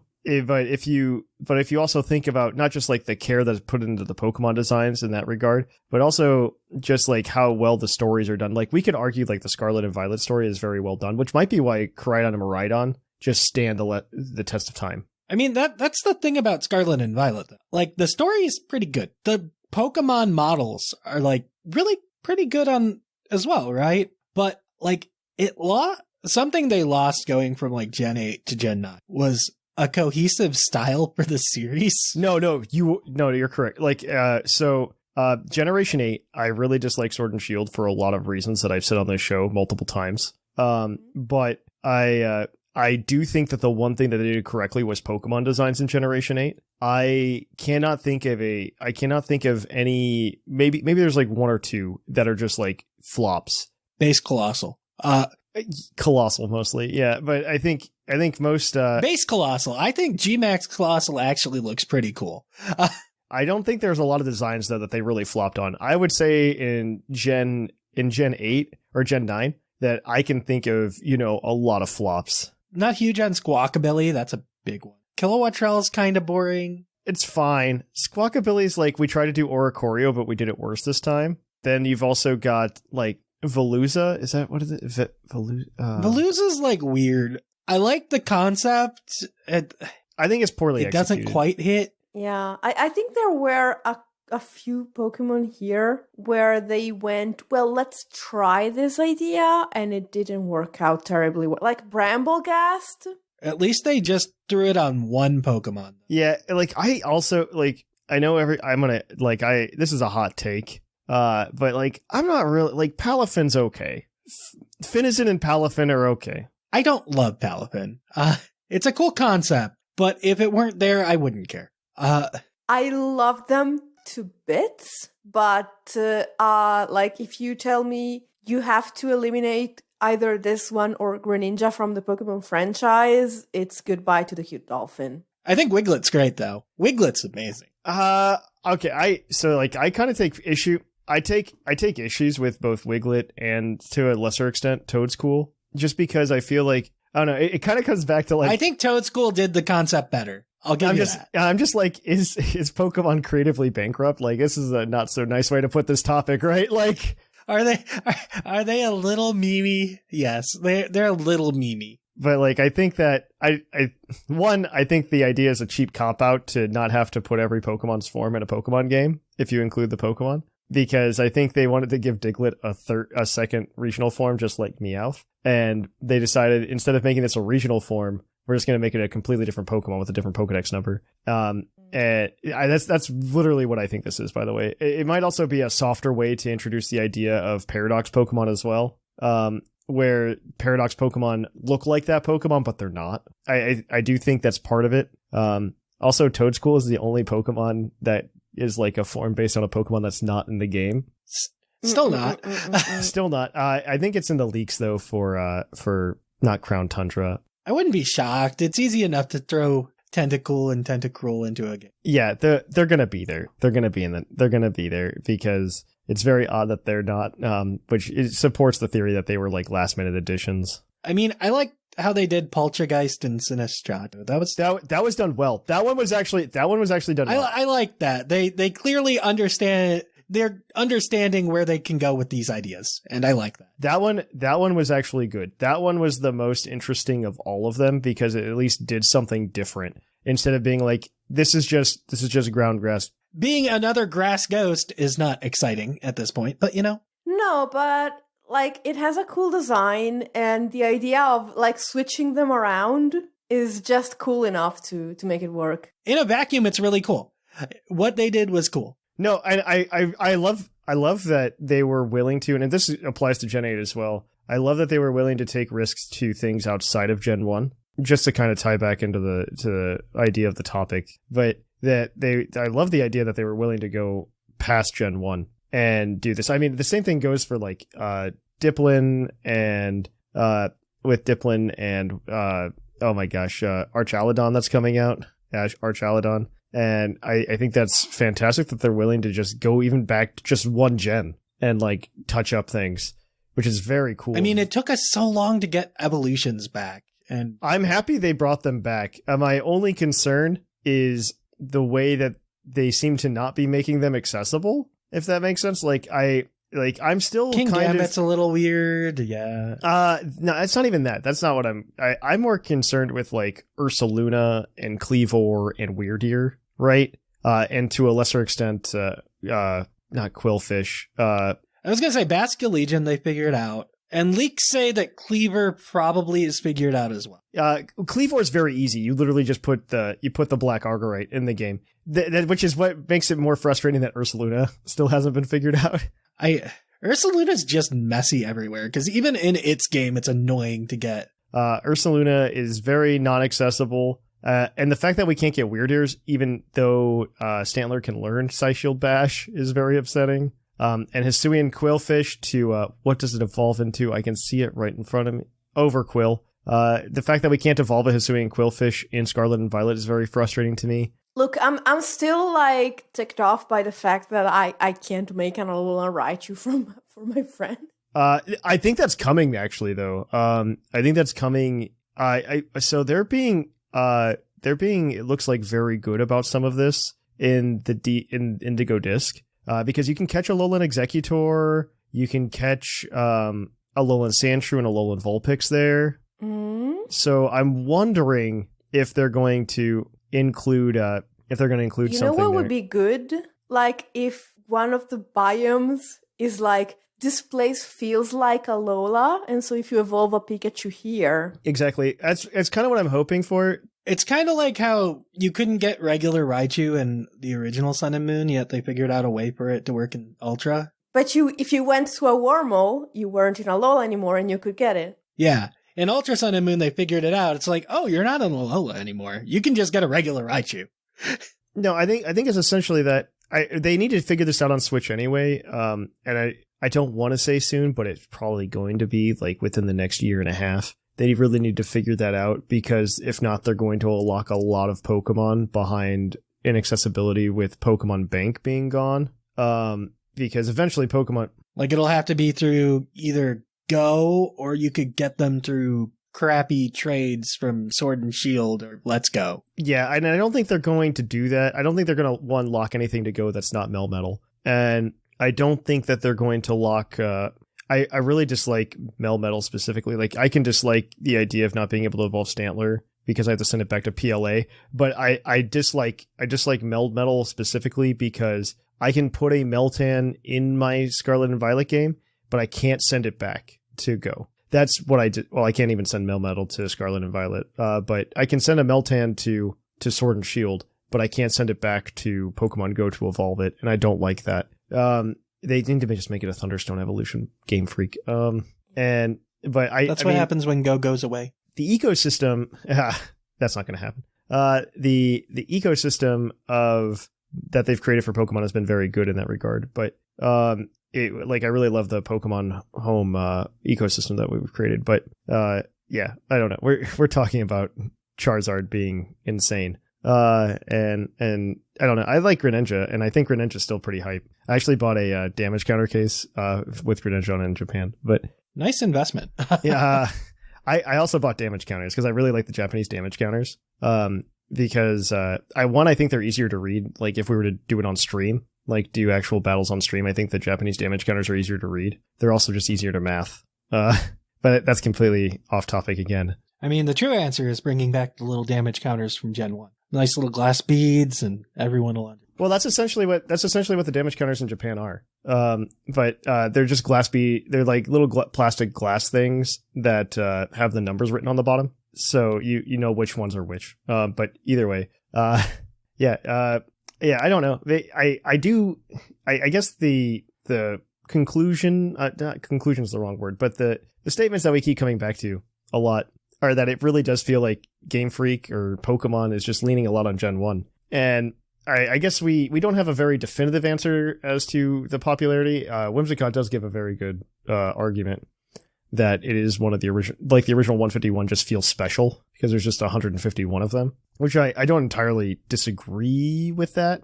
I think a lot of that I mean, it's a strong hypothesis. And like, we are getting to the point where a lot of people who grew up with Pokemon are coming to the franchise, and if the Pokemon they remember are there, then it's more likely they'll get it for their children. We do have a lot of people coming back to the franchise, especially on Switch, and they know what's up. I want one thing from Game Freak, okay? Because I understand Charizard's popular, guys. This is me talking to you, Game Freak. I don't know who's in charge anymore, but this is Thatch. This is a one-on-one. We're going to keep bringing back Charizard. We're going to keep bringing Pikachu. Understandable. Please don't do Gen 5 again where you can't catch a Pikachu. Pikachu's got to be catchable. But I'm okay with you guys bringing Charizard in all the time. But if you're going to bring Charizard in, you have to remember that as a kid playing Pokemon, and I'm coming back to the franchise, it's not me, but it's somebody else. Charizard wasn't my starter. I was going to say, that's kind of part of the problem with Charizard itself, is that... This is the problem with Charizard. Yeah, you can't just bring back Charizard. That's why I don't like Mascots as a starter, right? Yeah, you can't bring just Charizard back. You got to bring back Blastoise and Venusaur. They can't come back 2 DLCs later. They got to be there with Charizard. Like, if you're going to have a Dark-type Charizard Terra event, I don't know. Maybe we should have a Psychic-type Blastoise event. You know, I feel like that's fair. As well as, you know, what type is Psychic Dark? Fighting type Venusaur. You know, I think we should have that. Yeah, you know, there were 4 games in Generation 1, and there were 4 Pokemon on those boxes, so they should all be treated equally. Tell that to the TCG collectors, though. Yeah, I mean, that's my biggest gripe. If we are gonna live in this world, if we are gonna live in this Generation 1 world, give me these things. Like, this is all I request, because I do think the favoritism of Charizard over Blastoise and Venusaur is very I don't know. It sits poorly with me. It's blatant and done to a point that is almost ridiculous. Well, so like Generation 6 did this too, right? Where they really leaned on Gen 1 after the flop flop in quotes, that was Gen 5. Generation 6 gave Charizard 2 Mega Evolutions instead of 1? It did give it 2 Mega Evolutions, but when I got to the point where I could get Charizard or Charmander, I was also offered the choice to get Bulbasaur and Squirtle. The 3 of them were together. And they weren't left out. They just weren't as good. Charizard was part of a trio. And I feel like Game Freak forgets this all of the time. But yeah, so this turned into us kind of examining the Gen 1 of Pokemon. It turned into us examining Charizard.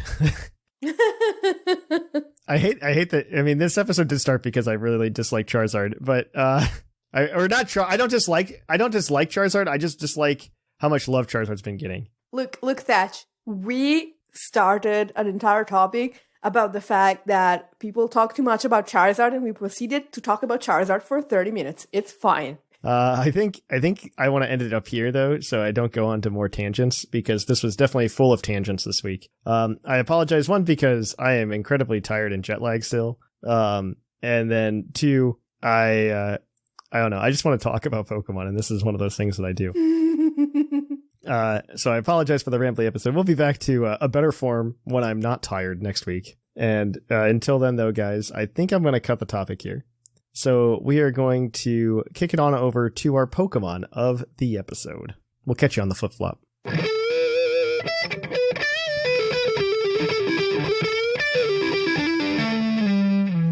of the episode.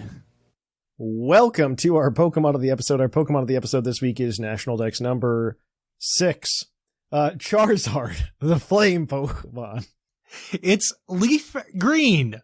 Pokedex entry reads, it spits fire that is hot enough to melt boulders. It may cause forest fires by blowing flames. Charizard's a Pokemon. It certainly exists. Nobody knows about it. I've certainly never seen it before. It's a lost gem, really. Yeah, really a lost gem. It's never seen any like real popularity.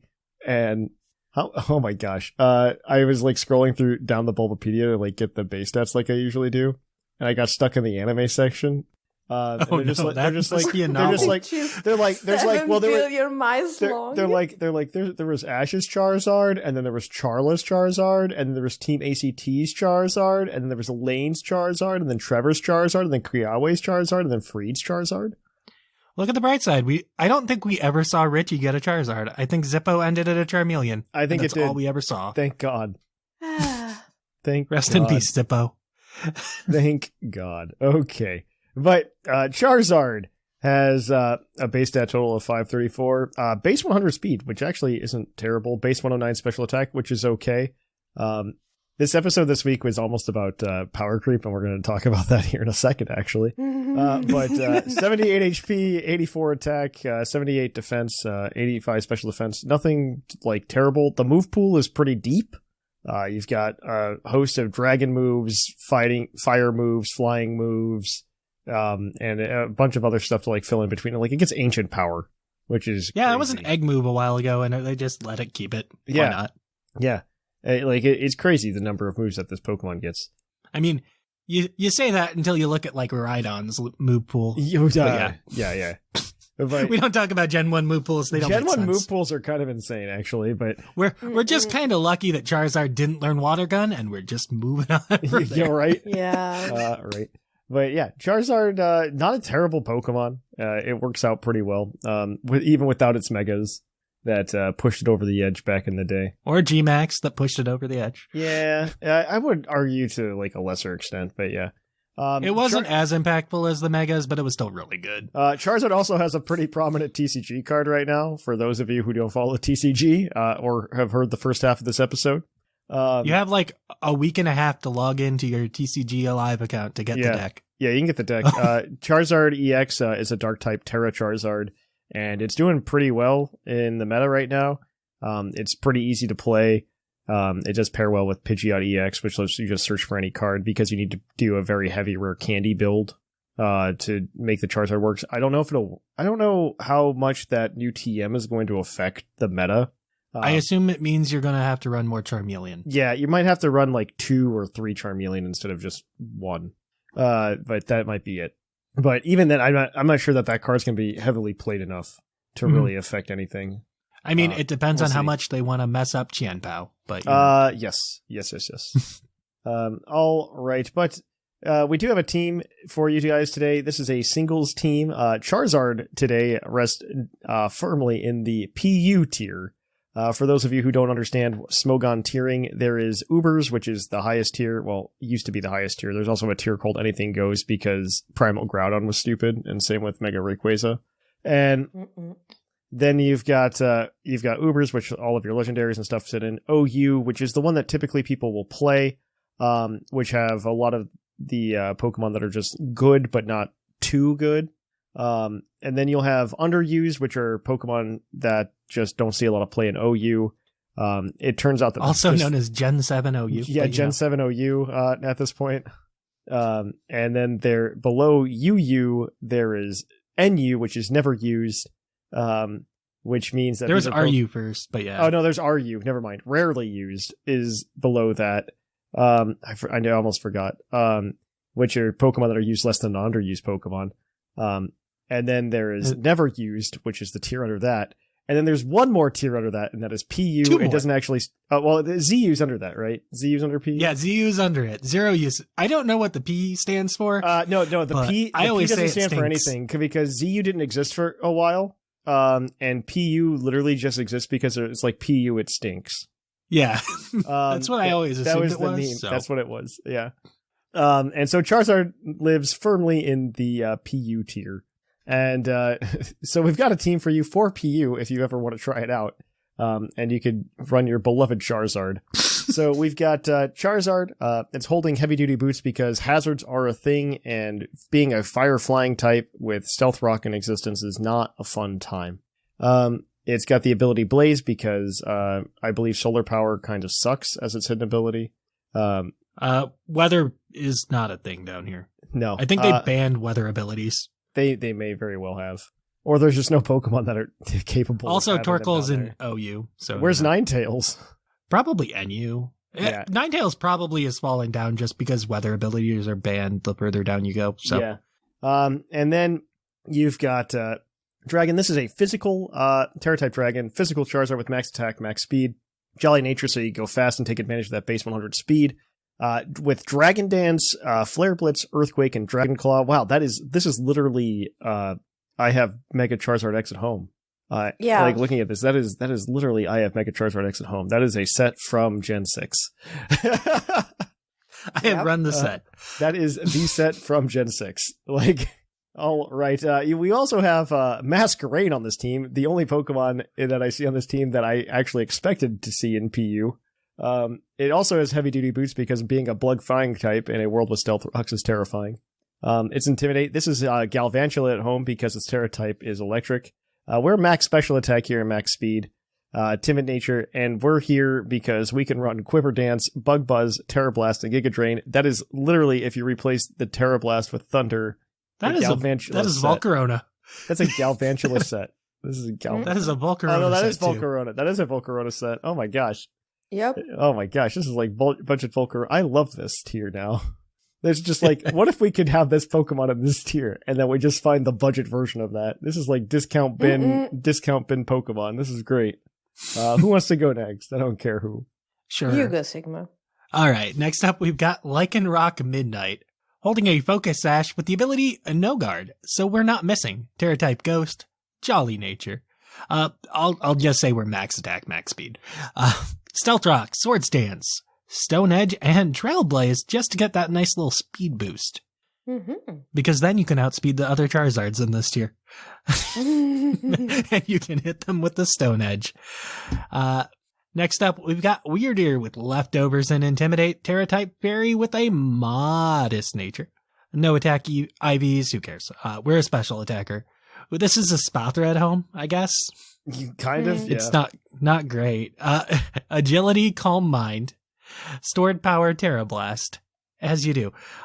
Cool thing about Weirder is it is a normal type, so it gets Stab, Terra Blast, so you don't always have to Terra to make use of it. Yay. Mm-hmm. That's true, Yeah. actually. Those little victories. Yes. Then we have Dugtrio.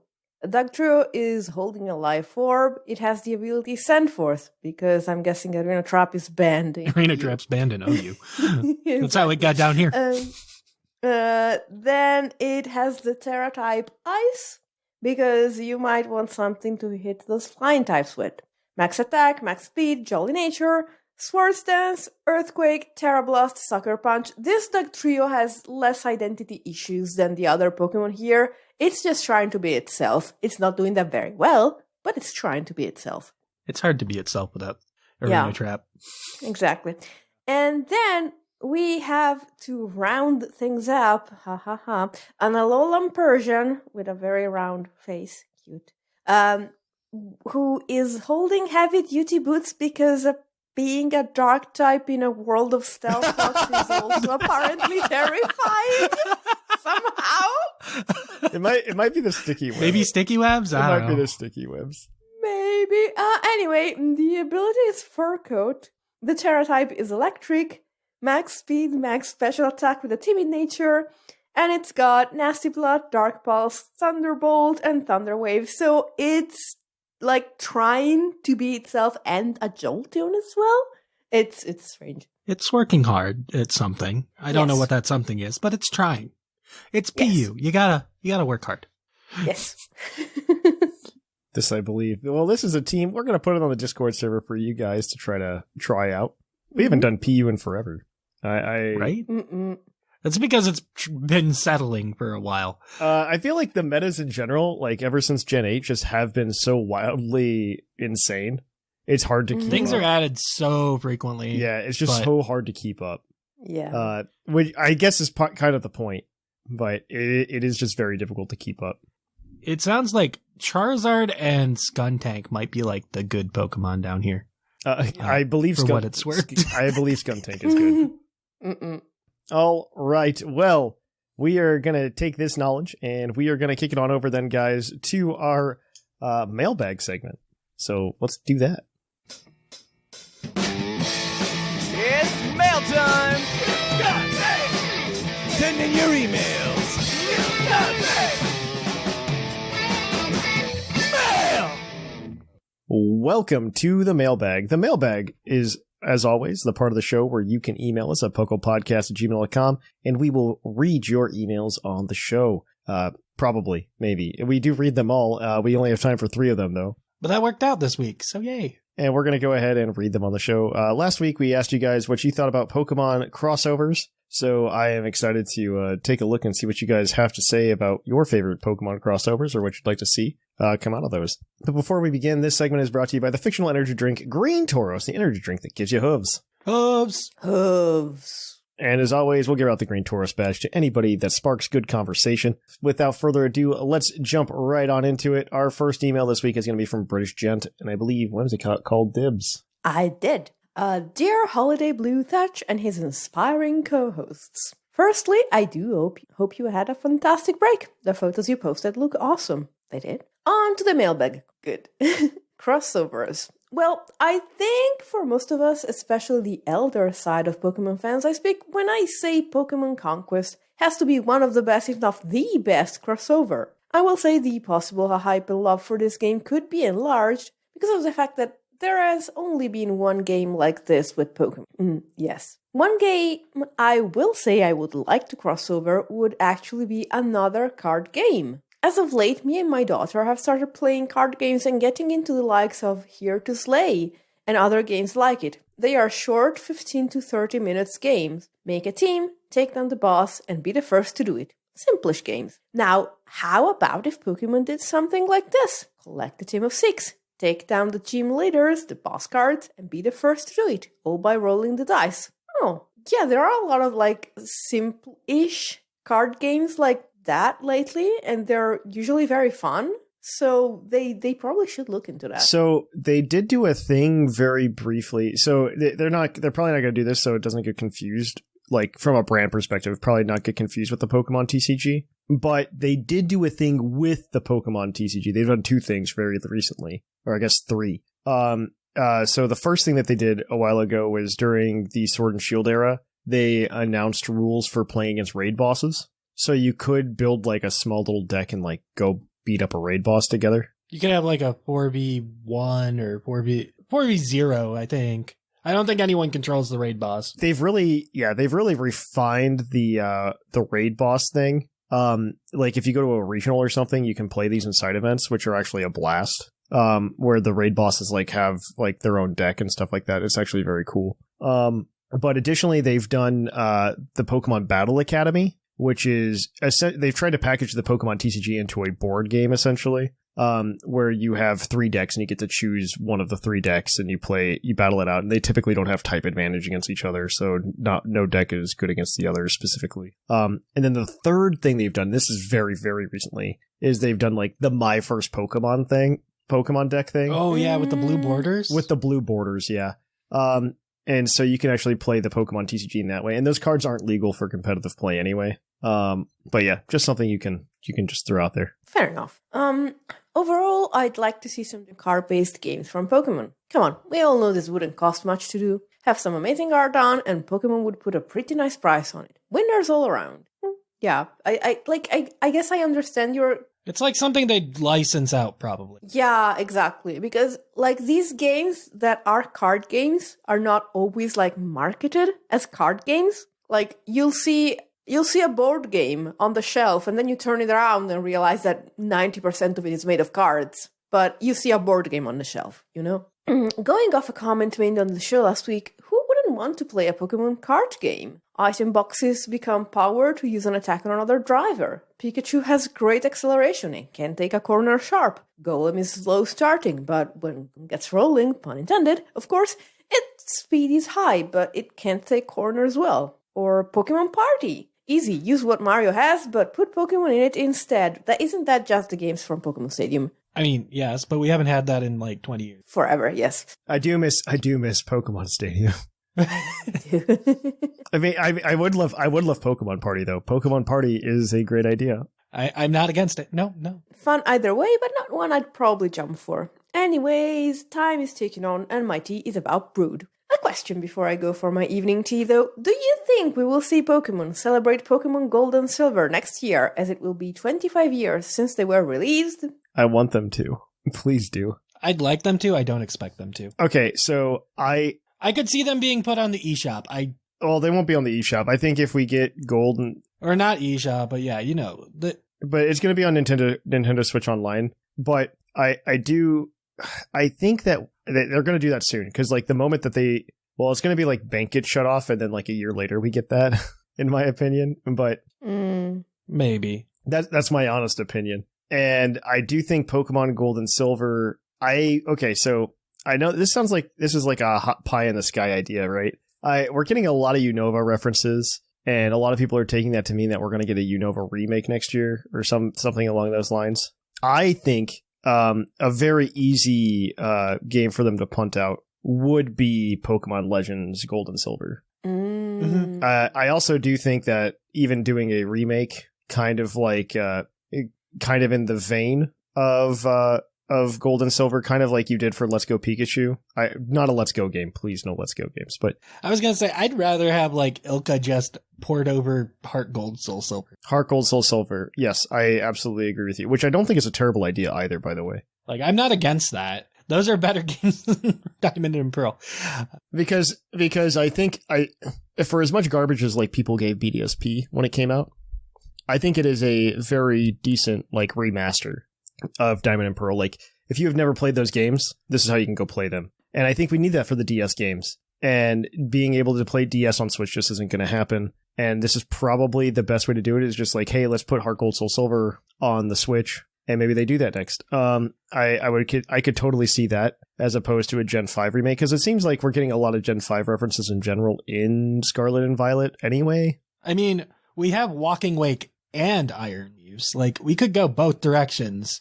We're getting tugged in two directions, and I'm seeing both. Because I think Gen 2 is up for some love as next, and it should be the thing that comes after Diamond and Pearl, right? Like, it should. Okay, and hear me out. As a man of patterns, Gen 7, we got a Gen 1 remake in Gen 7, right? Gen 8, we got a Gen 4 remake, and then Gen 6, we got the Gen 3 remake. So maybe even number generations, we're getting, old.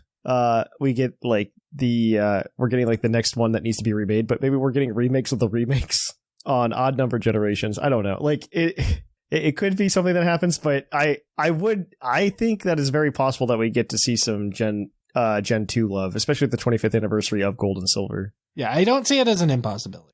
But there are two directions we're being pulled, and so who knows what. Also, is it the 25-year anniversary in Japan when they were released? When were they released in Japan? I think 98, actually. So it would be this year. Yeah, that's my only, because they're going to go by that release date, not the Western release date.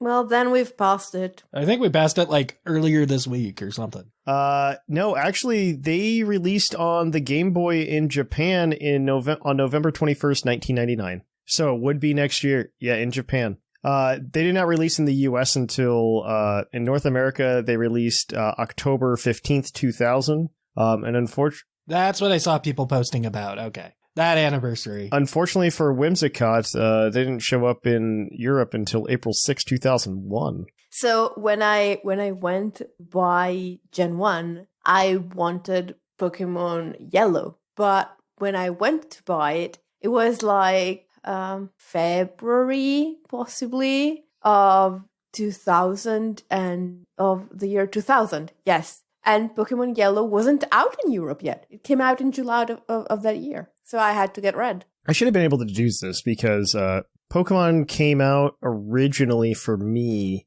in 98, right? Fall of 98, which would have been second grade-ish for me. Or was it second? When was I in school? I didn't get them at launch until Crystal, so. And I remember my friends and I talking about, my one friend was like, because they used to have these magazines, you know, where we get like really scattered bits of Japanese info about the next games. And my one friend had read one of them and he was talking about Pokemon breeding, and being in the next Pokemon games. And I was just like, oh, that's kind of cool. That's a cool idea. And I didn't really understand the concept of Pokemon ever having a sequel. You know what I mean? It's very, yeah, I remember that. And it was in 4th grade when that happened. Because he actually got them like on release day and he came over to my house. He lived around the block. And we hung out and he showed it to me and I'm like, oh man, I got to get this. And then I ended up getting it. And it was 4th grade. I remember very vividly it was 4th grade when that happened, which would have been 2000. I've got pictures somewhere. I think my mom gave me all my yearbooks from school. Oh. I got it somewhere. Yeah, I don't know. I was all right. I mean, I was a kid. All kids are kids. Yeah, like I didn't get Red and Blue till like a year later. So I think I was like a year late in getting a Game Boy and Pokemon Blue. Because I remember kids playing it over the summer near me. And then that Christmas is when I got it. So Crystal is when I started getting them at launch. I didn't start getting them at launch until Ruby and Sapphire. Yeah, I remember pre-ordering Sapphire as well. Like it came out right after my birthday. And that it only happened when I pre-ordered Ruby and Sapphire because my parents allowed me to do that because they came out on my birthday. Oh. And so they were just like, yeah, sure, you can pre-order it. And then after that, I was in high school, so who cares? I can just do whatever I wanted. Yeah, I think I got... Yeah, Ruby and Sapphire came out like a month after my birthday, so I had birthday money and I could get it. I think I got Silver on release day, and well, I drove to get it. Yeah, see the age difference that we have here, but yes. I remember getting Pokemon Silver because I used to do for 10 years I did a lot of martial arts. Mm-hmm. I remember it was a Friday night. My mom drove me to go to practice or class. I don't remember what we called it. I went and she picked me up afterwards. And it was like 7 or 8 o'clock at night. And she picked me up and I got in the car and she's like, I got you something like while you were in class. And she handed me like this bag from like, I forget, Target or something like that. And it had Pokemon Silver in it. I was like super ecstatic. She's like, yeah. Wow. And it was Friday night. I remember very vividly. There was a beanbag chair in my bedroom as a kid. And I went and I sat down in the beanbag chair after class. I plugged my Game Boy in with a wall adapter, my Game Boy Color with a wall adapter. And I played for like 2 straight hours. I just played Pokemon Silver. I got through Violet City. I evolved my Totodile into Croconaw. It was a very quick, it was just like a lot of Pokemon intake at once. I might have lied. I did not have a driving license when Gold and Silver came out in Europe. I was like 2 months away. But... Yeah, either way, it was a core memory. Okay, well, British Jim probably got the mailbag or the Green Taurus badge after that, but yeah, he definitely got us talking for a very long time. It helps that I'm very tired. All right. So this next email is going to be from the Red Metal Mantis, and I believe Sigma's got this one. Yeah. What the shuckle, Team Puckle. I hope you guys are having a nice week. Listening to this week's episode got me thinking about all the things I'd like to see Pokemon do more of. I agree that they've given us a taste of a lot of things the IP can do, but they haven't really followed through on much. So here's my wish list of what I think would be a good idea for Pokemon crossovers. 1. Okay, hear me out. A nature documentary series narrated by Sir David Attenborough. We could do a series based on ecosystems and the Pokemon that inhabit them. I think this would go perfectly with what Pokemon Concierge is trying to do with the claymation art style. I just want to hear that soothing voice narrate while a hypno is in the process of kidnapping children. Alternatively, we can get Snoop Dogg to narrate. I love you so much. I just want you to know that I love you. This is one of the most amazing things I've ever heard. 2. Pokemon Stardew Valley, or really any cozy sim. There's a lot of potential here. Just as you said, we can do a Safari Zone Tycoon, or we can do a daycare and finally learn how eggs are made. Okay, so I haven't listened to this episode yet because I was in Japan and I didn't have time to listen to the episode that we didn't make, or that I didn't make. I need to listen to this, after reading these emails. We can do a Battle Frontier sim. Finally, who wouldn't want to just spend your virtual days in a farm watering sunflowers, getting honey from combies or Beedrill, and getting that fresh moo moo and go-goat milk straight from the source. 3. Inanimate object merch. Litwick candles, Klefki keychains, Poltegeist teapots, Chimeco chimes, Knackley salt shakers, Trubbish trash bags. Trubbish is a cat Pokemon, just a reminder. Yeah, they had that big cat merchandise thing in Japan, and Trubbish was part of it. So Trubbish is therefore a cat Pokemon. That's how we know. A coughing humidifier, a Magneton magnet, and finally, Cofagrigus coffins. In the meantime... Wait, time out. Here's a question for the Puckle crew. Which Pokemon would you like to get any type of merch of? Wait, first, Klefki keychains exist. You can buy these. I assumed they did, but they probably weren't very well. They were a Japan-only thing, but you can buy them if you look them up. Oh, I think we've talked about this, and I was like, oh, I can't get them, so they don't exist. Yeah, I was going to say, it was before we got the Pokemon Center back, right? It was before we got Pokemon Center back, but you can buy them. They're online. They do exist. Knackley salt shakers, I also believe exist. It might be a Japanese item as well, though. And then I'm not going to say Trubbish trash bags don't exist, but in Japan they do have Garbodor trash cans that you can throw things into. I love that. Yeah, Magneton magnets do exist as well. You could probably buy a magnet of Magneton. I digress. Oh wait, what Pokemon would you like to get any type of merch of? Scissors. I have enough Whimsicott stuff, so I'm gonna say Altaria. Yeah, I was gonna say I just want more Cradley stuff. I have the little sitting cutie above my TV screen. There is not anything. There's not a lot of Cradley. Yeah, I don't know. What did I see that was there? Man, there's a lot of weird stuff. I got a Lileep and a Cradley sitting cutie, and then a Thwacky plush on the top of my TV screen. I was actually a little disappointed this time because when I went in 2019, they had a lot more wackier merchandise. You know what I mean? Where it'd be you're too early in the generation. They're still coming out with No, the last time I was there was right before Sword and Shield released. So I had all of the end of Sun and Moon stuff. You were at the end of the generation where everything's out. And so this time I was at the beginning, right at a year after Scarlet and Violet came out. So it was just oh, would you like to buy a Lechonk? Yeah, I was going to say, they've been really slow about merch this gen. It's weird. They're nothing very exciting. Even the playmats weren't that exciting. There's usually even the Pokemon that they showed early on weren't really merchandisable, and yet somehow they're still getting plushes, like Wiglet plush. Cyril Edge getting a plush. It's that's not a Pokemon I'd give a plush to, but okay.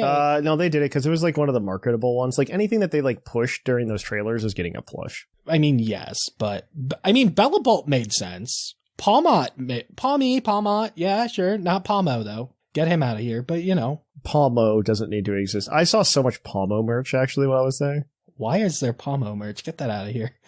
You would always see Palmy and Palmo, and they wouldn't have Palmot. It was very weird. No one cares about Palmo. Get him out. I'm just Palmo, what are you? Well, I wonder if they just made it the same because Palmo and Palmot are very hard to tell the difference between. One is cute and the other is not. They just got Mousehold stuff coming out. That magnet connected Mousehold, which smart. Nice. I guess I'll finish the email. P.S. I think they should do Kermit the Frog, but as an Inteleon. A red metal mantis. Thatch, does red metal mantis already have a green Tauros badge? I don't remember, but yeah, we are just especially talkative today. So Even if we had said 0 words about this email, I want this to be a Green Taurus badge. Well, let's get to the third email and see if we can go for 3 for 3.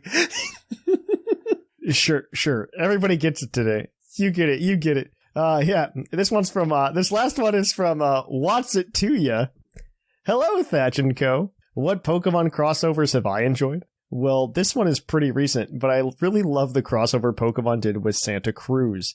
Being a skater and lover of Pokemon, I about fell out of my chair, or should I say off my board, when I saw this announcement. Like Pokemon, I feel like I've almost grown up with Santa Cruz as well. Sadly, I was unable to get one of those sweet boards because they sold in literally seconds. I was really hoping I could get the Venusaur board to hang up in my office. As much as I love this crossover, I don't think I'll be going on eBays for these boards. At least they still had some t-shirts and hoodies left over, so of course I got some of those. Now as for what I would love for Pokemon to cross over with is something that may be common among fans, and is most definitely a reach that will probably never happen. That is a crossover with Star Wars. Yeah, that's not happening. I don't know. They're willing to license out to a lot of things. I don't know. They're not as sloppy about it as they used to be. You know what I mean? I mean, it's not the Angry Birds era anymore, but...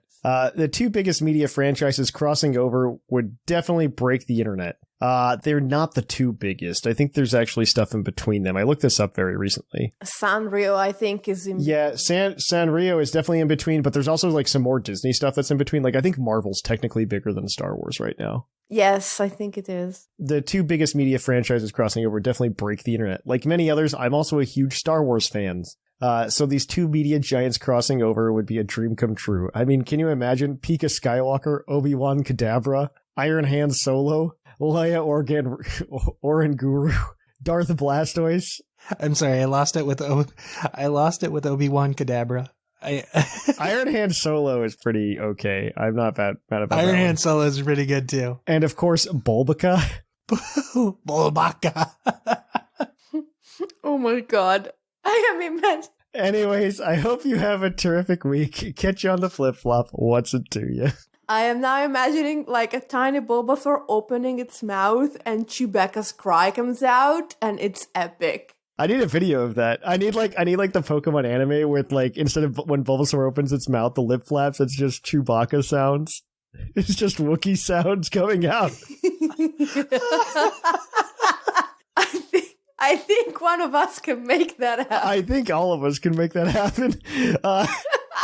I need it now. Just an episode. I just want like an episode of Pokemon edited where it's just Chewbacca noises for Bulbasaur and nothing else is different. I also want an Oranguru, but it has like a duckspan on its head to make the buns for Leia's hair. You know? Yeah. The duckspun. Oh no. Yeah. Like its ears look exactly like Leia's hair. It does. They do. All right. Well, that's the email. I will go ahead and give all of you Green Taurus badges. Next week, I want to know how you feel about Charizard. Is it overhyped? Let us know, because apparently it just turned into the Charizard episode today. It happens. I just got to complain, you know? But yeah. That is going to be it, guys. If you want to keep up with us throughout the week, the best way to do so is to come to the PUCL Discord server at pucldiscord.com or the invite link that's in the show notes. Of course, you can go ahead and follow us on Twitter, Facebook, Instagram, anywhere social media is sold. You can go ahead and follow us over at YouTube at youtube.com/puclpodcast. Of course, you can watch us on Twitch at twitch.tv/thepuclpodcast. I plan to stream this week, probably on Friday, depending on how things go, to just show off a lot of the stuff I picked up in Japan and also just sit down and talk and hang out with you guys. Additionally, we can go ahead and support us at Patreon at patreon.com/puclpodcast. You can get a bunch of cool extra shows. There's going to be a little blurb at the end of this one, so you can see what you're missing out on if you don't. And of course, if you would like to, you can always go ahead and use, if you're addicted to cardboard like I am, go to trollandtoad.com and use discount code PucklePod5 for 5% off at checkout. But other than that, though, guys, I have been Trainer Thatch. I have been the fluffiest Whimsicott. And I've been our Sigma. And here in the Lavender Town Radio Tower, it's closing time.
welcome to the second episode of Puckle's Chit Chat. I am Thatch, here today with the wonderful, fluffiest Whimsicott. Ciao. Yeah, so this is the patron show where we just talk to each other and we have a good time. And you guys get to know Whimsicott better. I already know her pretty well. Maybe I'll learn something new today as well. Well, I don't know. Maybe. I don't know. We have talked for a very long time. We were just talking about this too, because like we've known each other for like very close to a decade. Very close to a decade now. Yes. Like you've been to my house. Yes. And so it's very weird to like think and I don't know, it's very weird. But yeah, so I want to start this off like I started it off with the last one with Seth, but the first thing I want to ask you is I asked when did you start playing Pokemon? How did you find Puckle / when did you find Puckle? And like a good Pokemon memories, like it doesn't have to be Puckle. It doesn't have to be Puckle related. It could be like anything outside of Puckle. But yeah. Go ahead. I'm sorry. I gave you like 3 questions. You can answer them in any order you choose. I think they go in a relatively like straight line time-wise. Yeah. So that should work out. So I started playing Pokemon because I saw the Pokemon anime. Yes. When it first started airing in Italy. Which is ironic because I stopped being into the anime almost right away, but it was my gateway drug. So yeah, because your experience with it must have been different than ours. Yes, very because I'm older than you. Well, not just that, but like you weren't watching the English anime, right? You were watching it dubbed in Italian. I was watching it dubbed in Italian, but funnily enough, as far as I know, the Italian dub is a translation of the American dub. Oh, really? Not of the Japanese original. Yeah, I think I know that this was the case for the games in the beginning. For the games, for sure. It might have been the same for the anime as well, because so it was possibly more convenient because they had already been adapted for a Western audience. And also, the Pokemon names are not different between English and Italian because we picked up yours. Yes, I think there's only one country in Europe that I forget. I think it was France. No, France and Germany both changed France and Germany, the names of the Pokemon. Yes. Okay. I am Farfadouvet in French, and what was the German name of Whimsicott? Some other crazy thing. I believe it's very nice. Anyway, I like this now. Continue. Yes, thank you. You can pronounce German better than I can. I used to be able to speak it. I know. I can still like read it. It's that's I know you know this, but yeah, sometimes like my brain will just like accidentally switch randomly. It doesn't do it as much anymore, but it used to just like it used to just randomly like switch to German, and which was very odd because like I was very close to fluent. Like something like a decade ago, I was very close to fluent in German. And since I haven't used it, I've definitely like lost it. But there's definitely like I don't know. I like to imagine my brain as like a bunch of file cabinets, and some of the file cabinets are just farther away, and the drawers are harder to open. But occasionally the doors will like fly open, and like a bunch of knowledge will just dump out that have just been sitting there for years. The German name is Elfun. Elfun. Okay, it's just the transliteration of the Japanese name then. Yes. Yeah. Okay. So, by the way, it was incredibly funny to hear you talk about like switching to another language because I'm not speaking my native language, obviously. Yeah. The accent is a pretty dead giveaway. In case it's not incredibly clear, since we are theoretically talking about me, I'm Italian, and so I did see the anime dubbed in Italian, and I'm very, very grateful that the Italian translators were lazy and decided not to change the names of the Pokemon because it honestly might have put me off to have to relearn about. If you like that and you're interested in hearing more, you can head over to our Patreon at patreon.com/puclpodcast, and you can listen to the full hour-long conversation between myself and Whimsicott at the $5 tier. So please, if you're interested, go do that and help support the show while getting some cool extra content. Until then, guys, I am Trainer Thatch, and I will catch you on the flip-flop.